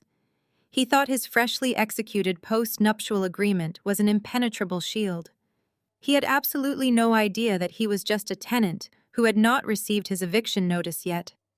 He was lecturing his ultimate creditor about leverage, completely unaware that the financial noose was already tight around his neck. I am going to be traveling a lot more in the coming weeks, he added casually, setting his empty glass in the sink. Corporate expansion. There are big moves happening at the firm, and I need to be available for evening strategy sessions. I need you fully focused on the kids so I can focus on securing our future. He meant Sarah. He meant finalizing the purchase of their luxury penthouse at the Sovereign. He was giving himself a preemptive alibi for the nights he planned to spend entirely in her bed. Take all the time you need for your strategy sessions, I replied smoothly. The kids and I will be right here. You just focus on closing your deals. He walked upstairs to shower, whistling a cheerful tune, entirely convinced of his own untouchable supremacy. I watched him go, marveling at how easy it was to deceive a man who refused to look closely at anything other than his own reflection. I was wiping down the pristine quartz counters when my phone vibrated in my apron pocket. I pulled it out, expecting a message from my daughter's gymnastics coach or a reminder for a dental appointment. Instead, an iMessage notification glowed on the screen from an unsaved number.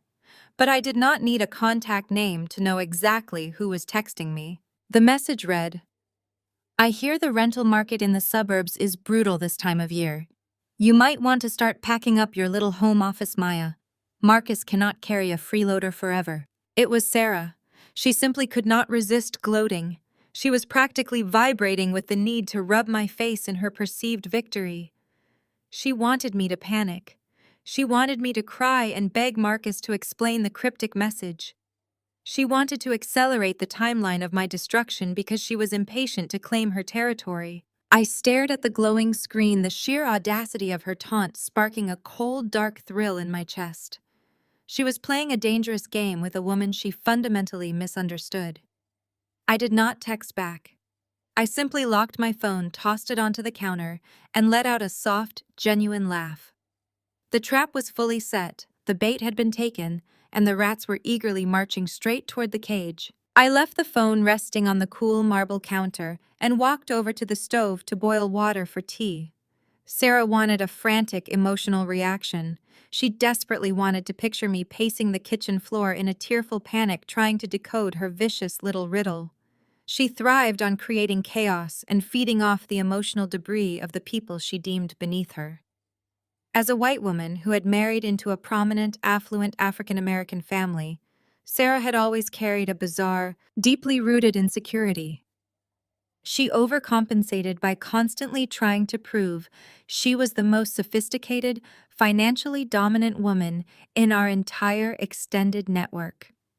Her text message was not just a taunt. It was a pathetic attempt to assert her dominance, to remind me that she was currently holding the keys to my husband's future, while I was allegedly being tossed out with the trash. But the frightened, dependent woman she was trying to break no longer lived at this address. I poured hot water over the loose chamomile leaves, watching the water slowly turn a rich golden amber against the pristine white ceramic of my favorite mug. I inhaled the calming floral scent and took a slow, deliberate sip. The warmth spread through my chest, chasing away any lingering shadows of doubt or heartbreak. A week ago, a message like that would have sent me into a devastating spiral of anxiety. I would have questioned my worth, my marriage, and my ability to keep a roof over my children's heads. Today, the text message simply served as a written confirmation of her guilt and a magnificent validation of my strategy. I carried my mug out of the kitchen and walked into the adjacent family room. Leo and Zuri were sprawled across the plush cream-colored area rug, deeply engrossed in a complex game of building blocks. Leo was meticulously stacking wooden squares to create a towering fortress, while Zuri was strategically placing toy soldiers around the perimeter. I stood quietly in the doorway, letting the profound peace of the moment wash over me. Marcus was entirely willing to trade their childhood home, their stability, and their innocent trust for a glass box in the sky, with a woman who harbored nothing but contempt for their mother. He was willing to disrupt their schools, their friendships, and their sense of basic security just to stroke his own massive, fragile ego. He looked at his children and saw financial obligations. I looked at them and saw my entire world. Looking at them now, I felt an impenetrable wall of protection surrounding us. I was no longer a helpless passenger in Marcus's destructive, runaway vehicle. I was the one driving, and I had just locked all the doors from the inside. I set my tea down on a slate coaster and pulled my laptop from the side table. It was time to pull the hidden tripwire we had so carefully laid out. I opened the encrypted portal, connecting me directly to Sterling and Associates in New York. Harrison had left a pending legal document in my secure inbox, waiting for my final executive authorization. By arrogantly signing the doctored post-nuptial agreement that morning, Marcus had officially and legally claimed sole, individual responsibility for the $50,000 home equity line of credit. He thought he was cleverly isolating my access to his future wealth. He failed to realize he was actually isolating himself from any financial protection. The brilliant fine print Harrison and I had buried on page 9 explicitly stated that any unilateral separation of marital debt instantly triggered an automatic acceleration clause with the primary mortgage holder. Since my shell company, Obsidian Holdings, LLC, now owned that specific debt portfolio outright, the creditor had the absolute legal right to demand the immediate full repayment of the loan balance due to a fundamental change in the borrower's asset structure. Marcus had just drained his available liquid cash to pay Sarah's earnest money for their luxury penthouse. He was financially overextended, relying heavily on his next quarterly corporate bonus to keep his head above water. A sudden, legally binding demand for $50,000 in cash, plus immediate penalty fees, would absolutely paralyze his cash flow. If he failed to produce the funds within 48 hours of the official notice, Obsidian Holdings would possess the legal grounds to initiate a rapid foreclosure on his primary asset, effectively seizing the house he loved to brag about. I opened a new message window and began typing a brief, clear directive to Harrison. The ink is dry on the post-nuptial agreement. Marcus has successfully isolated his liabilities just as we planned. Please trigger the acceleration clause on the equity line of credit immediately. Issue the default and demand notice directly to his private office at the financial firm tomorrow morning. Do not send it to the house. Let the corporate mailroom sign for it and let it sit right on his mahogany desk where his colleagues can see the certified bank seals. Sending the notice directly to his corporate headquarters was a highly calculated move. Marcus built his entire identity around being the smartest, most untouchable executive on the 42nd floor. Having a massive financial default notice delivered to his sanctuary of power would shatter his pristine professional facade. He would be forced to open a foreclosure threat while sitting in the very building that I secretly owned. The poetic justice of the location was almost too delicious to ignore. I hit send.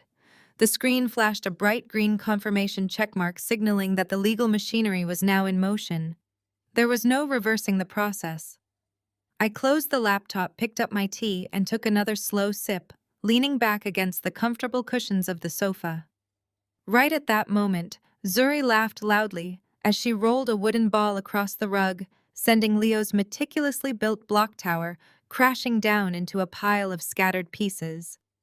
I smiled, watching the colorful wooden blocks spread across the floor without a single ounce of regret.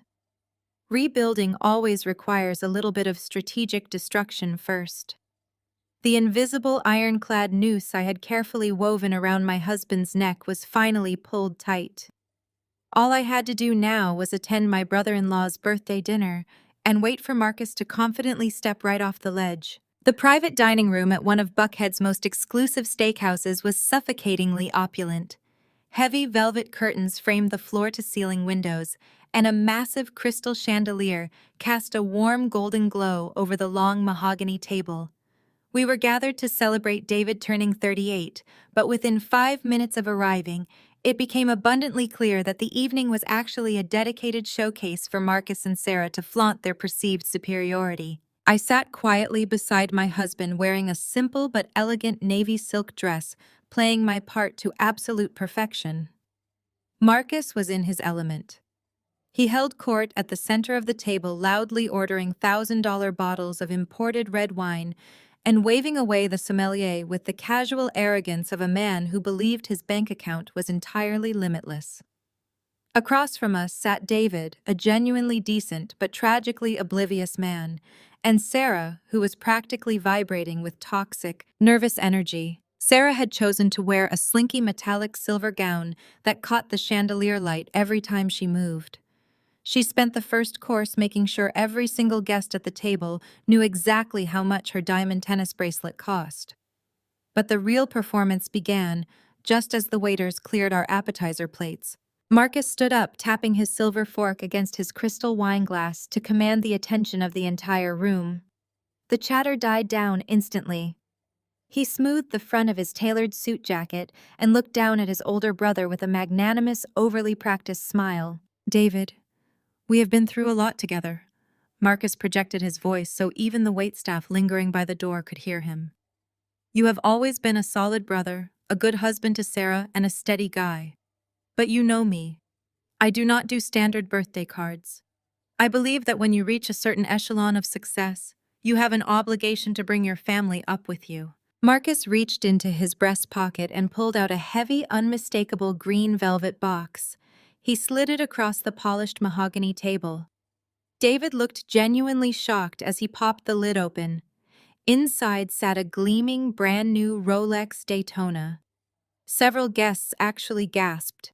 It was a watch that easily retailed for over $30,000, the kind of status symbol that required waiting lists and deep corporate connections. David was speechless, staring at the watch as if it might bite him.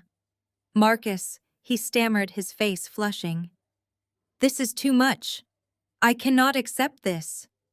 It is insane." "Nonsense," Marcus boomed, waving his hand dismissively. "I had a phenomenal quarter at the firm. The portfolio returns were massive. Wear it with pride, David. Consider it a testament to the kind of capital our family is capable of generating." I kept my hands neatly folded in my lap, maintaining a pleasant, totally serene smile. My husband was handing out $30,000 watches to feed his own God complex, blissfully unaware that he had funded this grand gesture with a line of credit that was currently imploding. He was playing a billionaire philanthropist while sitting on a mountain of debt that I now legally owned. The irony was so rich and intoxicating that I almost wanted to applaud him. Sarah, however, refused to let Marcus hold the spotlight for more than 5 minutes. The moment David secured the heavy gold watch around his wrist, she leaned forward, resting her elbows on the table and clasping her hands together. "Speaking of massive success," Sarah announced, her sharp voice piercing through the lingering murmurs of the guests, "I have a little celebration of my own to share tonight. S Realty just closed on a breathtaking new property this afternoon.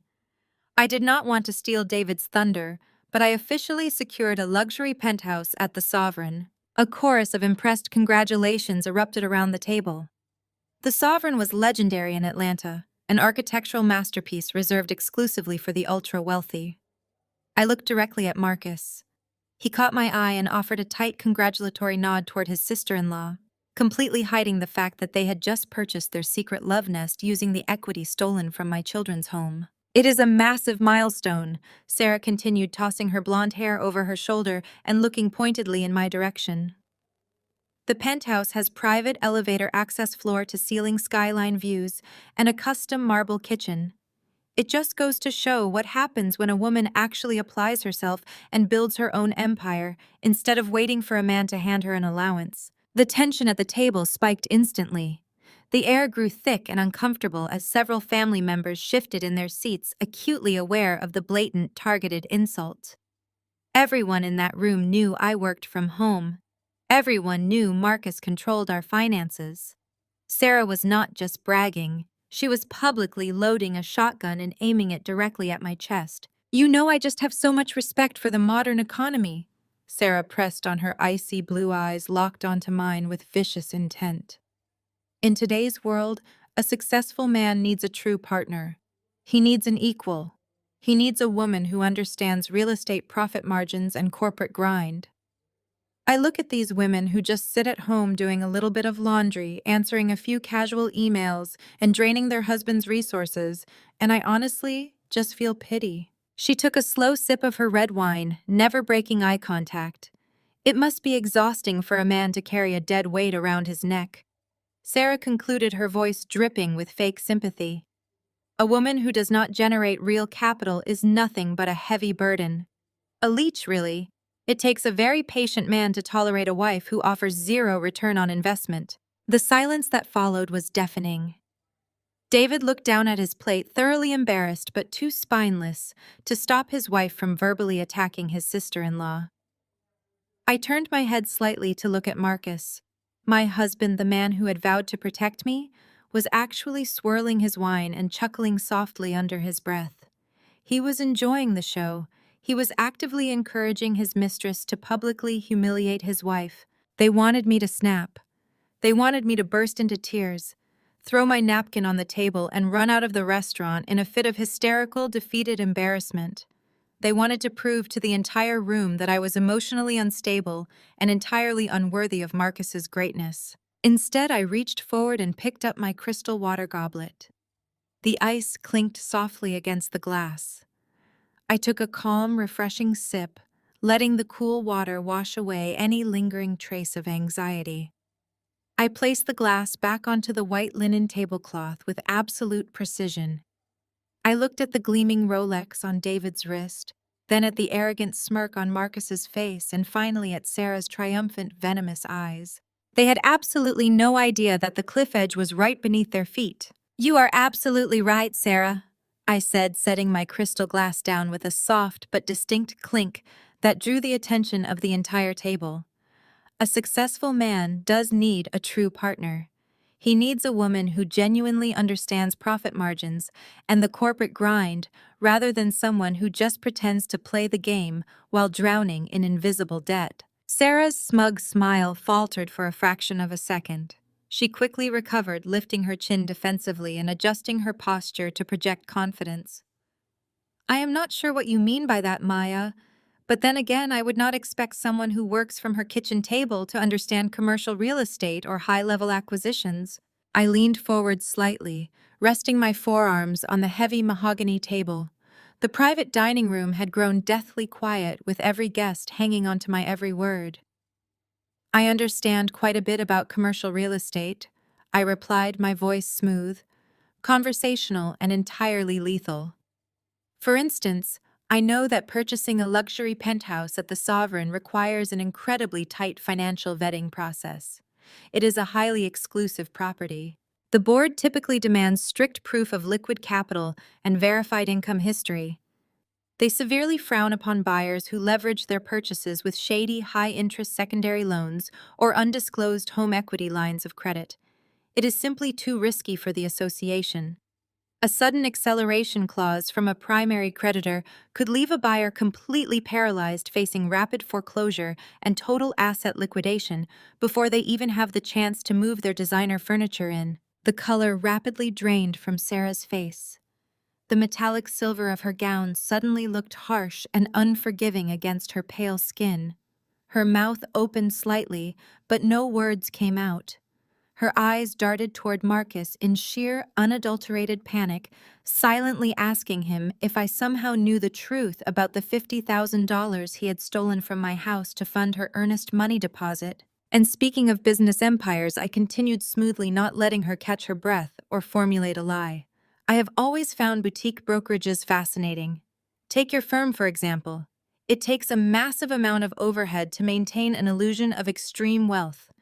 Renting premium executive office suites in downtown Atlanta requires massive monthly cash flow. I read a fascinating industry article recently about how many of these flashy boutique firms actually operate on precarious month-to-month probationary leases because they lack the capital to secure long-term corporate backing.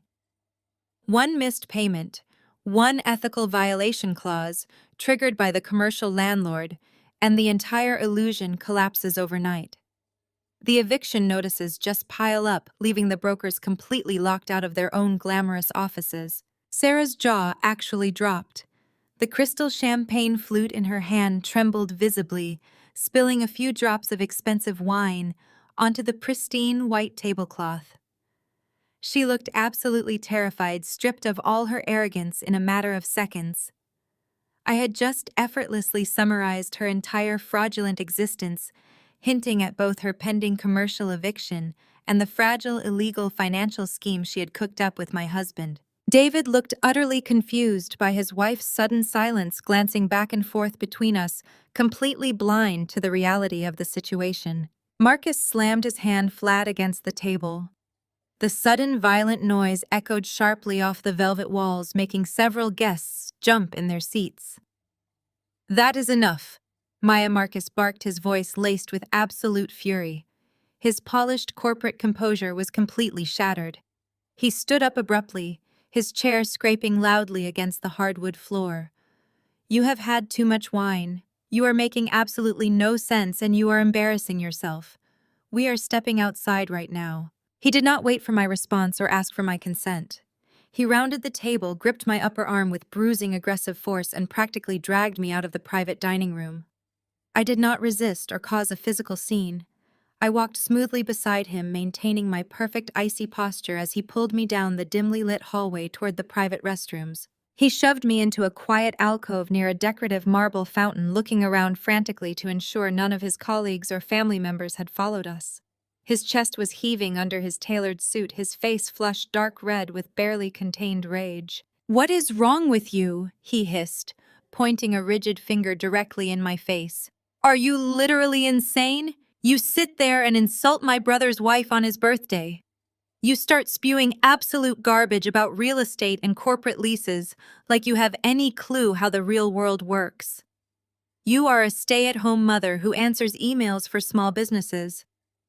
You know absolutely nothing about capital or leveraging assets or corporate vetting processes." I looked at his pointing finger, then slowly met his furious gaze. I did not shrink back into the shadows.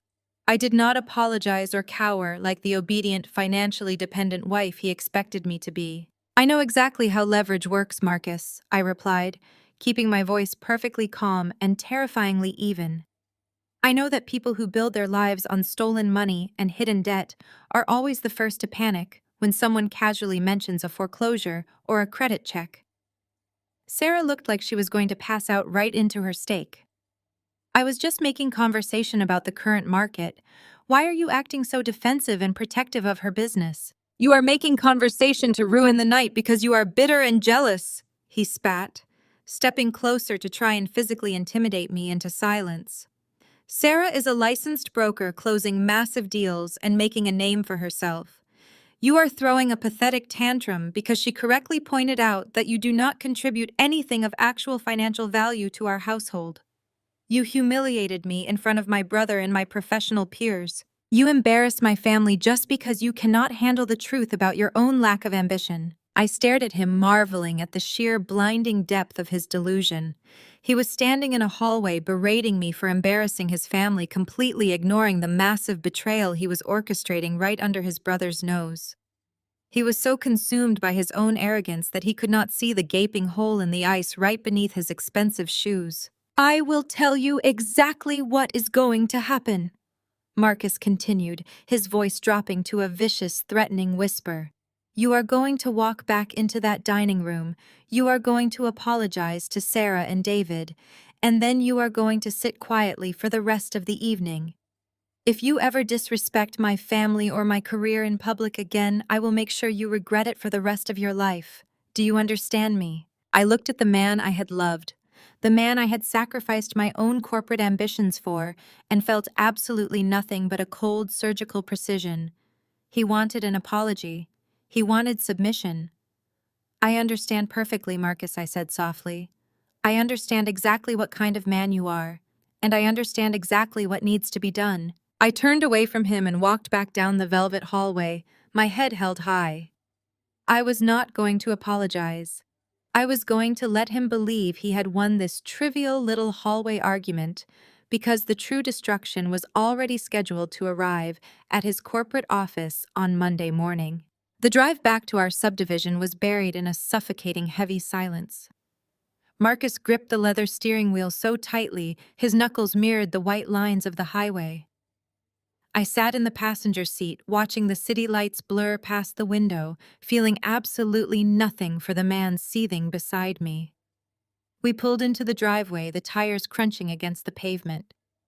He killed the engine, but neither of us made a move to open our doors. He finally unbuckled his seatbelt, stepped out into the humid night air, and marched up to the front door without waiting for me. I followed him inside, dropping my clutch onto the entryway console.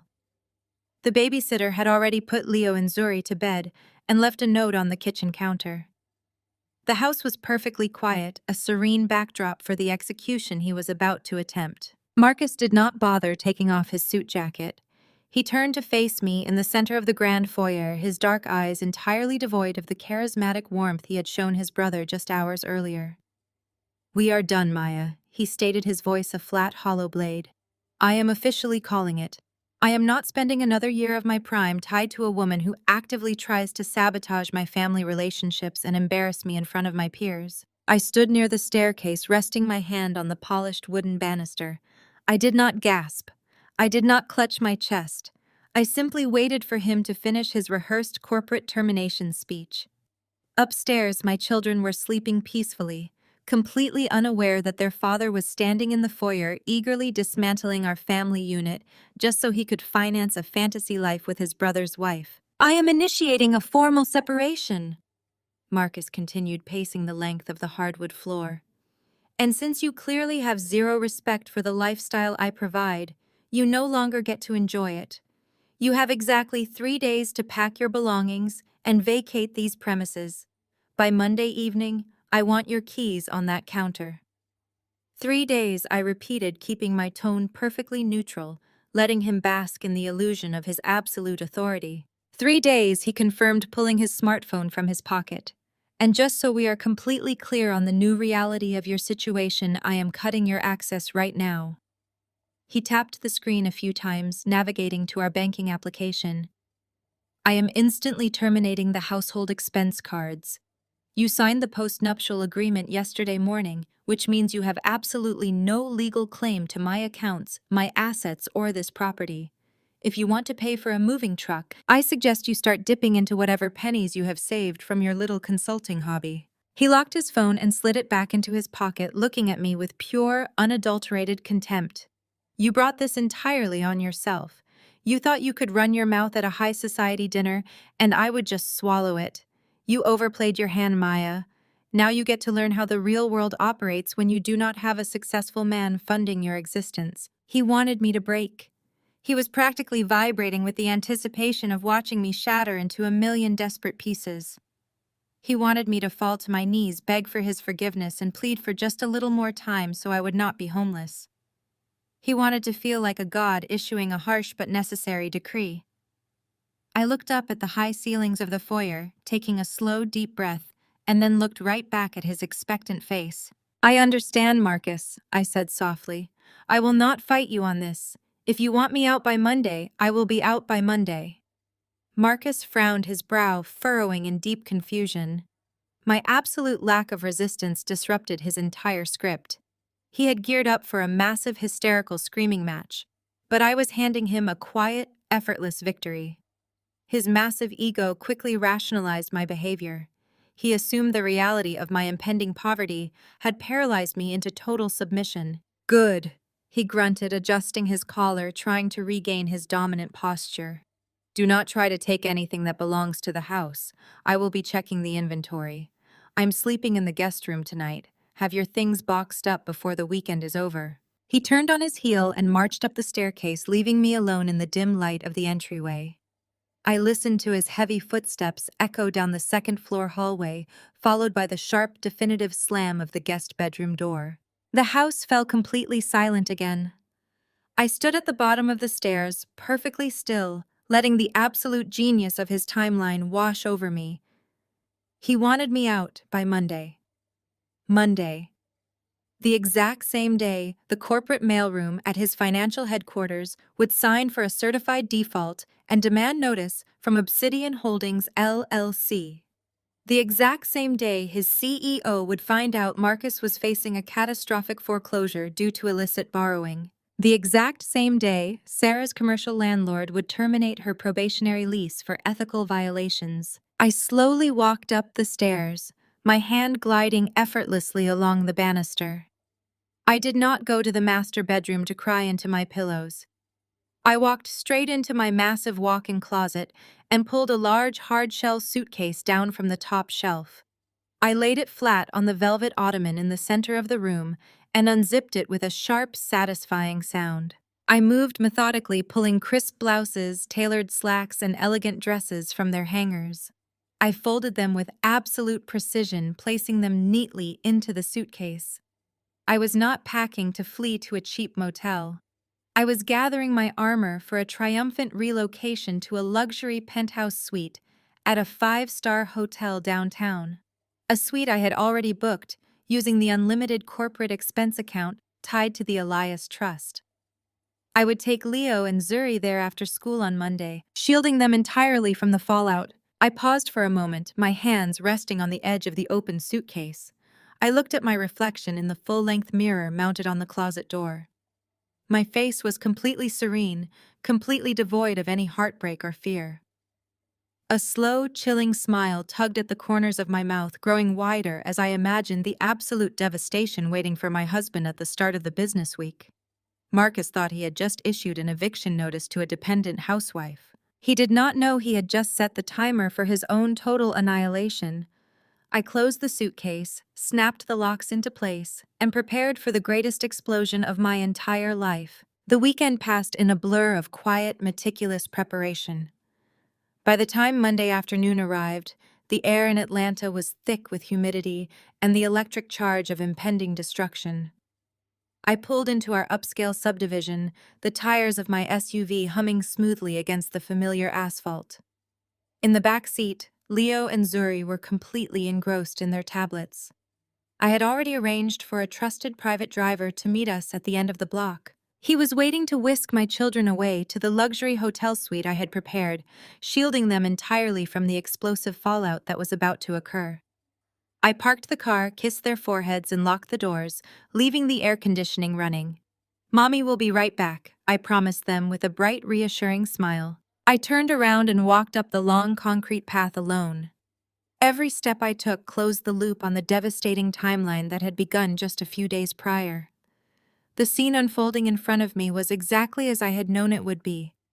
Sarah's pristine white Range Rover was parked haphazardly near the walkway, an arrogant declaration of her presence. Marcus stood on our front porch, his arms crossed tightly over his tailored navy suit.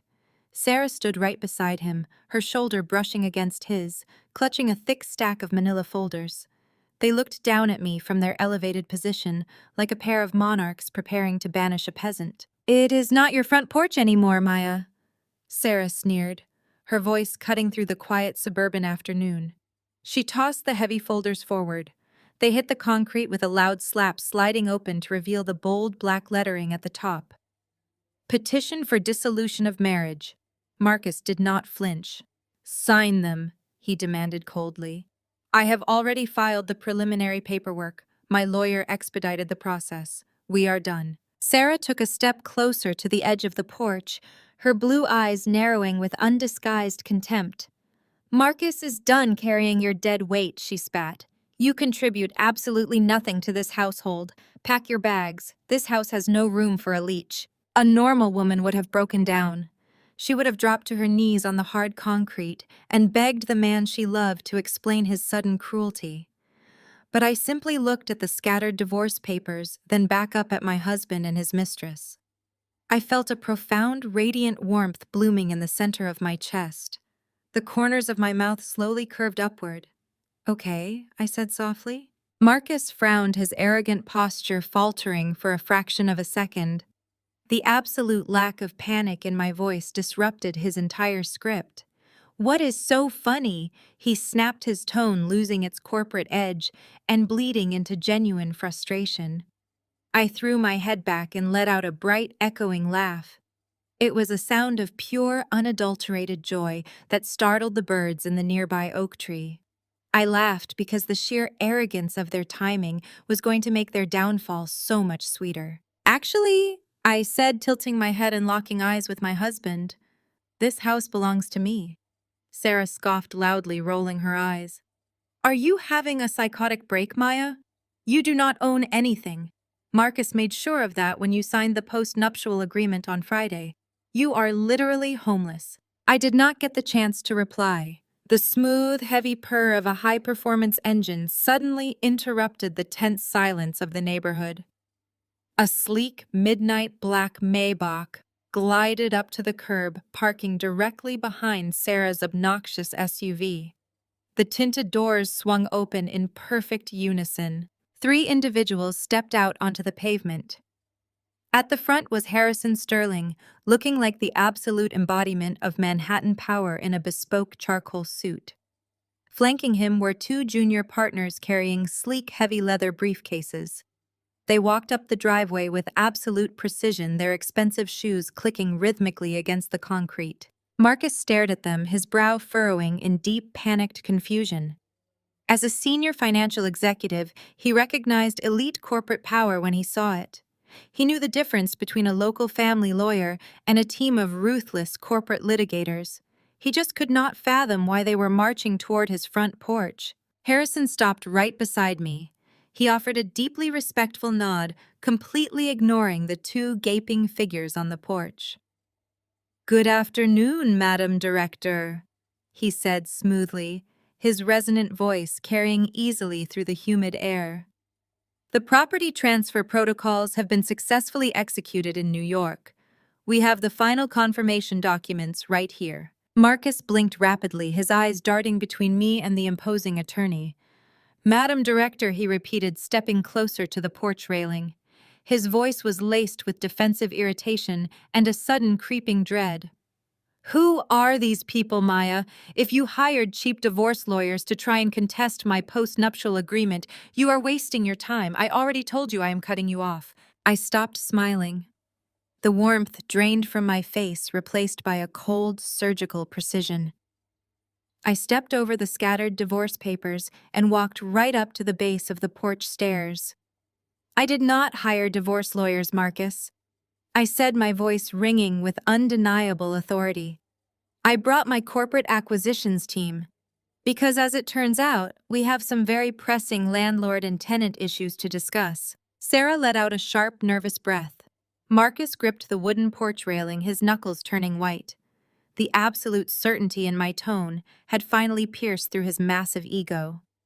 The trap had officially snapped shut, and I was about to show them exactly what happened when you pushed a woman into a corner and forgot to check if she was holding a loaded gun. Harrison stepped forward, opening his sleek leather briefcase with a sharp, satisfying click. He retrieved a thick stack of documents bound in a heavy black folder and handed it directly to me. I took it, feeling the immense weight of their absolute destruction resting comfortably in my palms. "What is this?" Marcus demanded, his voice cracking slightly as his corporate bravado began to fracture. "I told you get nothing." "You are holding a notice of immediate foreclosure," I said, tossing the black folder onto the porch right next to his pathetic divorce papers. It was issued by Obsidian Holdings, LLC. That is the corporate entity that just purchased the primary mortgage and the $50,000 home equity line of credit you secretly took out against this property. Marcus stepped back as if the folder had suddenly burst into flames. "How do you know about that?" he whispered, all the color draining from his handsome face. "I know you forged my signature to leverage the roof over your children's heads," I replied, taking a slow, deliberate step up onto the first porch stair. "And I know you did it to pay the earnest money on a luxury penthouse for your brother's wife. But here is the truly brilliant part, Marcus. When you arrogantly signed that post-nuptial agreement on Friday morning, you legally separated our assets.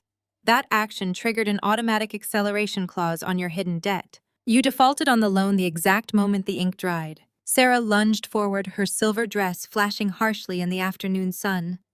"That does not matter," she shrieked, her composed superior facade completely shattering into 100 jagged pieces.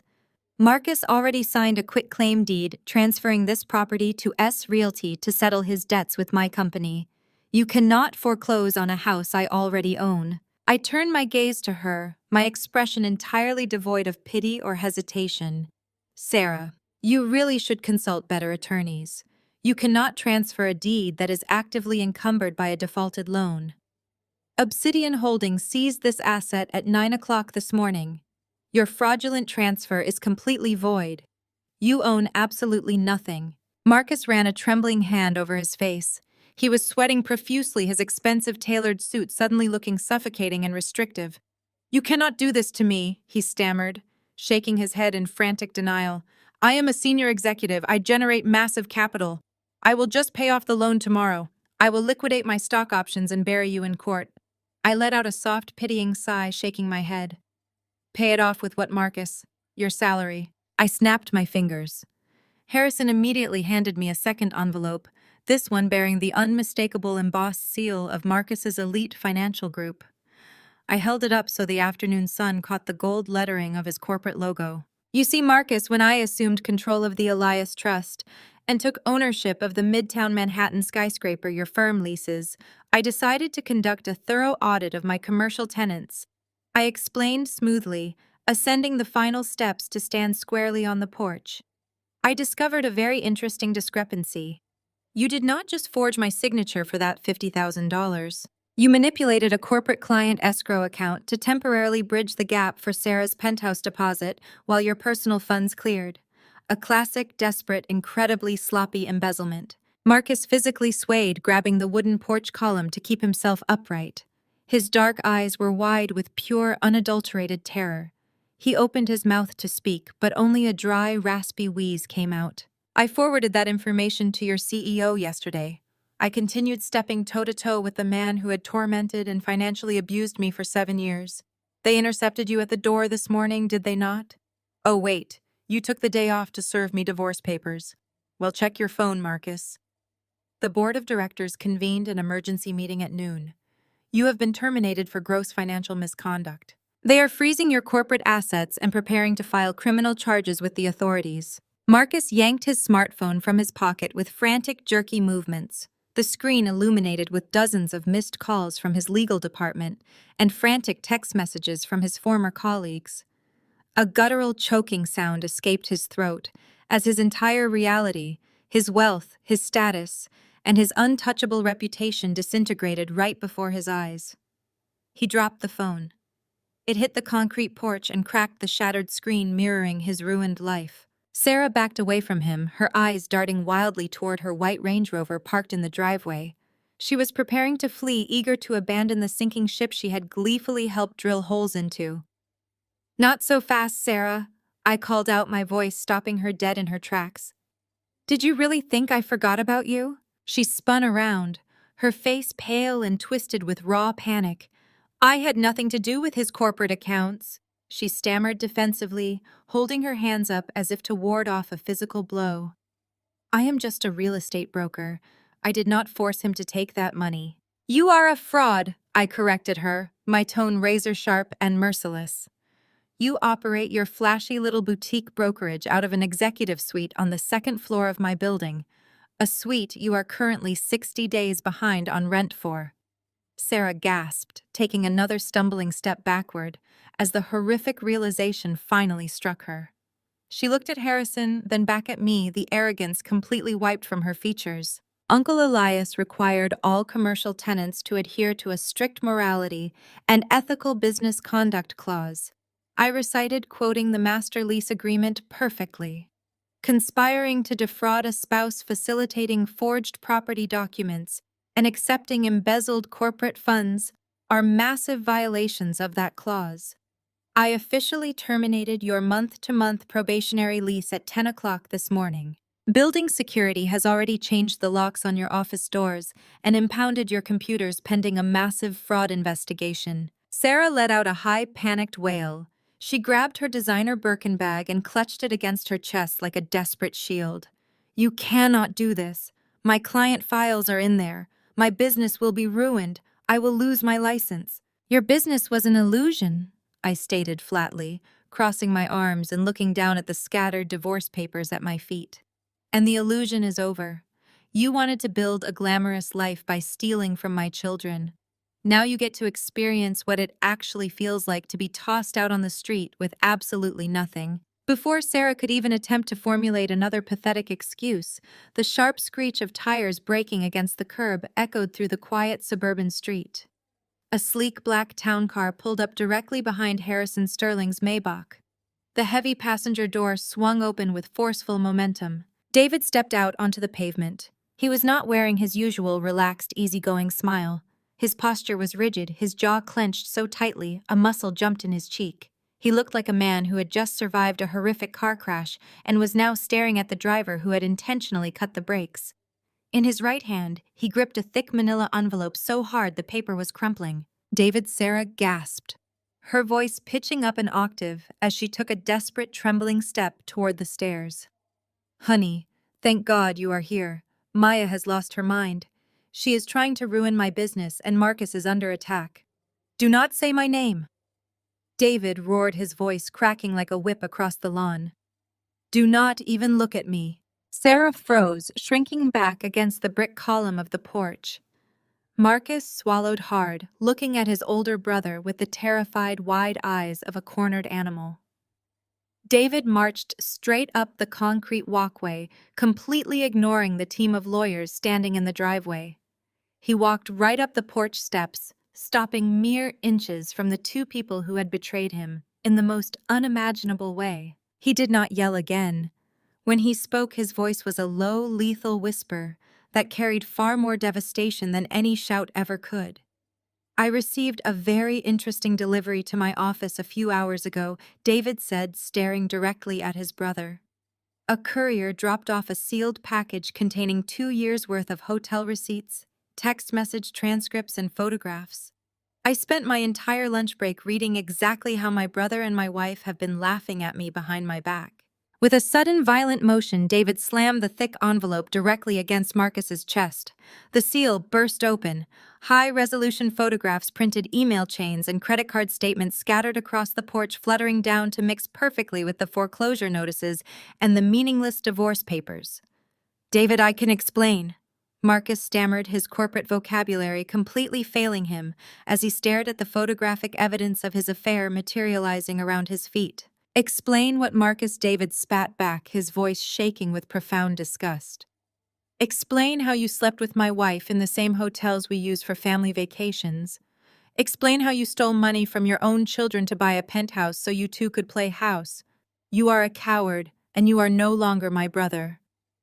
David turned his piercing gaze to Sarah.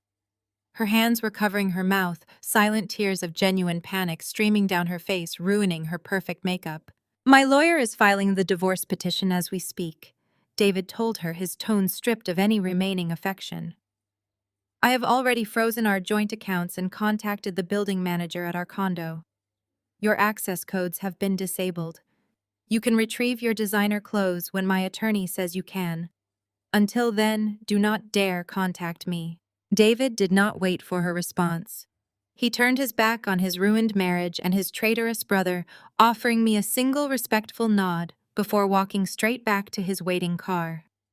The door slammed shut, and the vehicle sped away, leaving an absolute suffocating silence in its wake. I stood on the porch looking down at the two miserable figures standing amidst the scattered paper debris of their shattered lives. The afternoon sun cast long, condemning shadows across the concrete.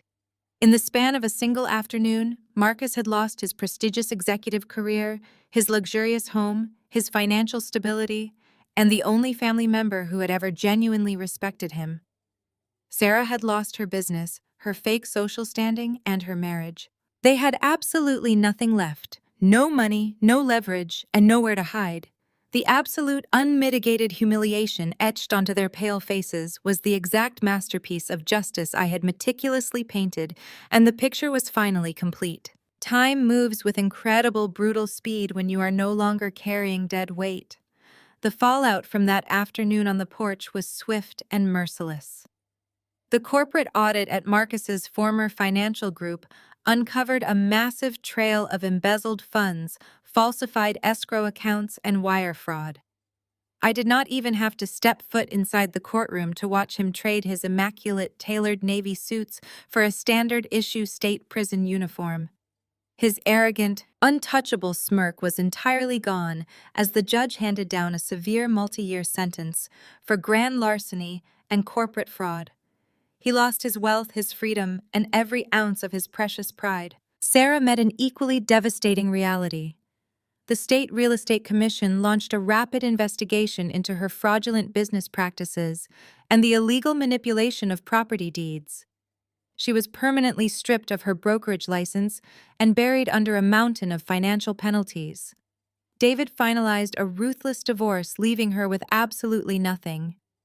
The woman who once bragged about luxury penthouses ended up renting a tiny, dilapidated studio apartment on the absolute outskirts of the city, completely exiled from the high society circles she once worshipped. As for me, my children and I left that toxic chapter far behind.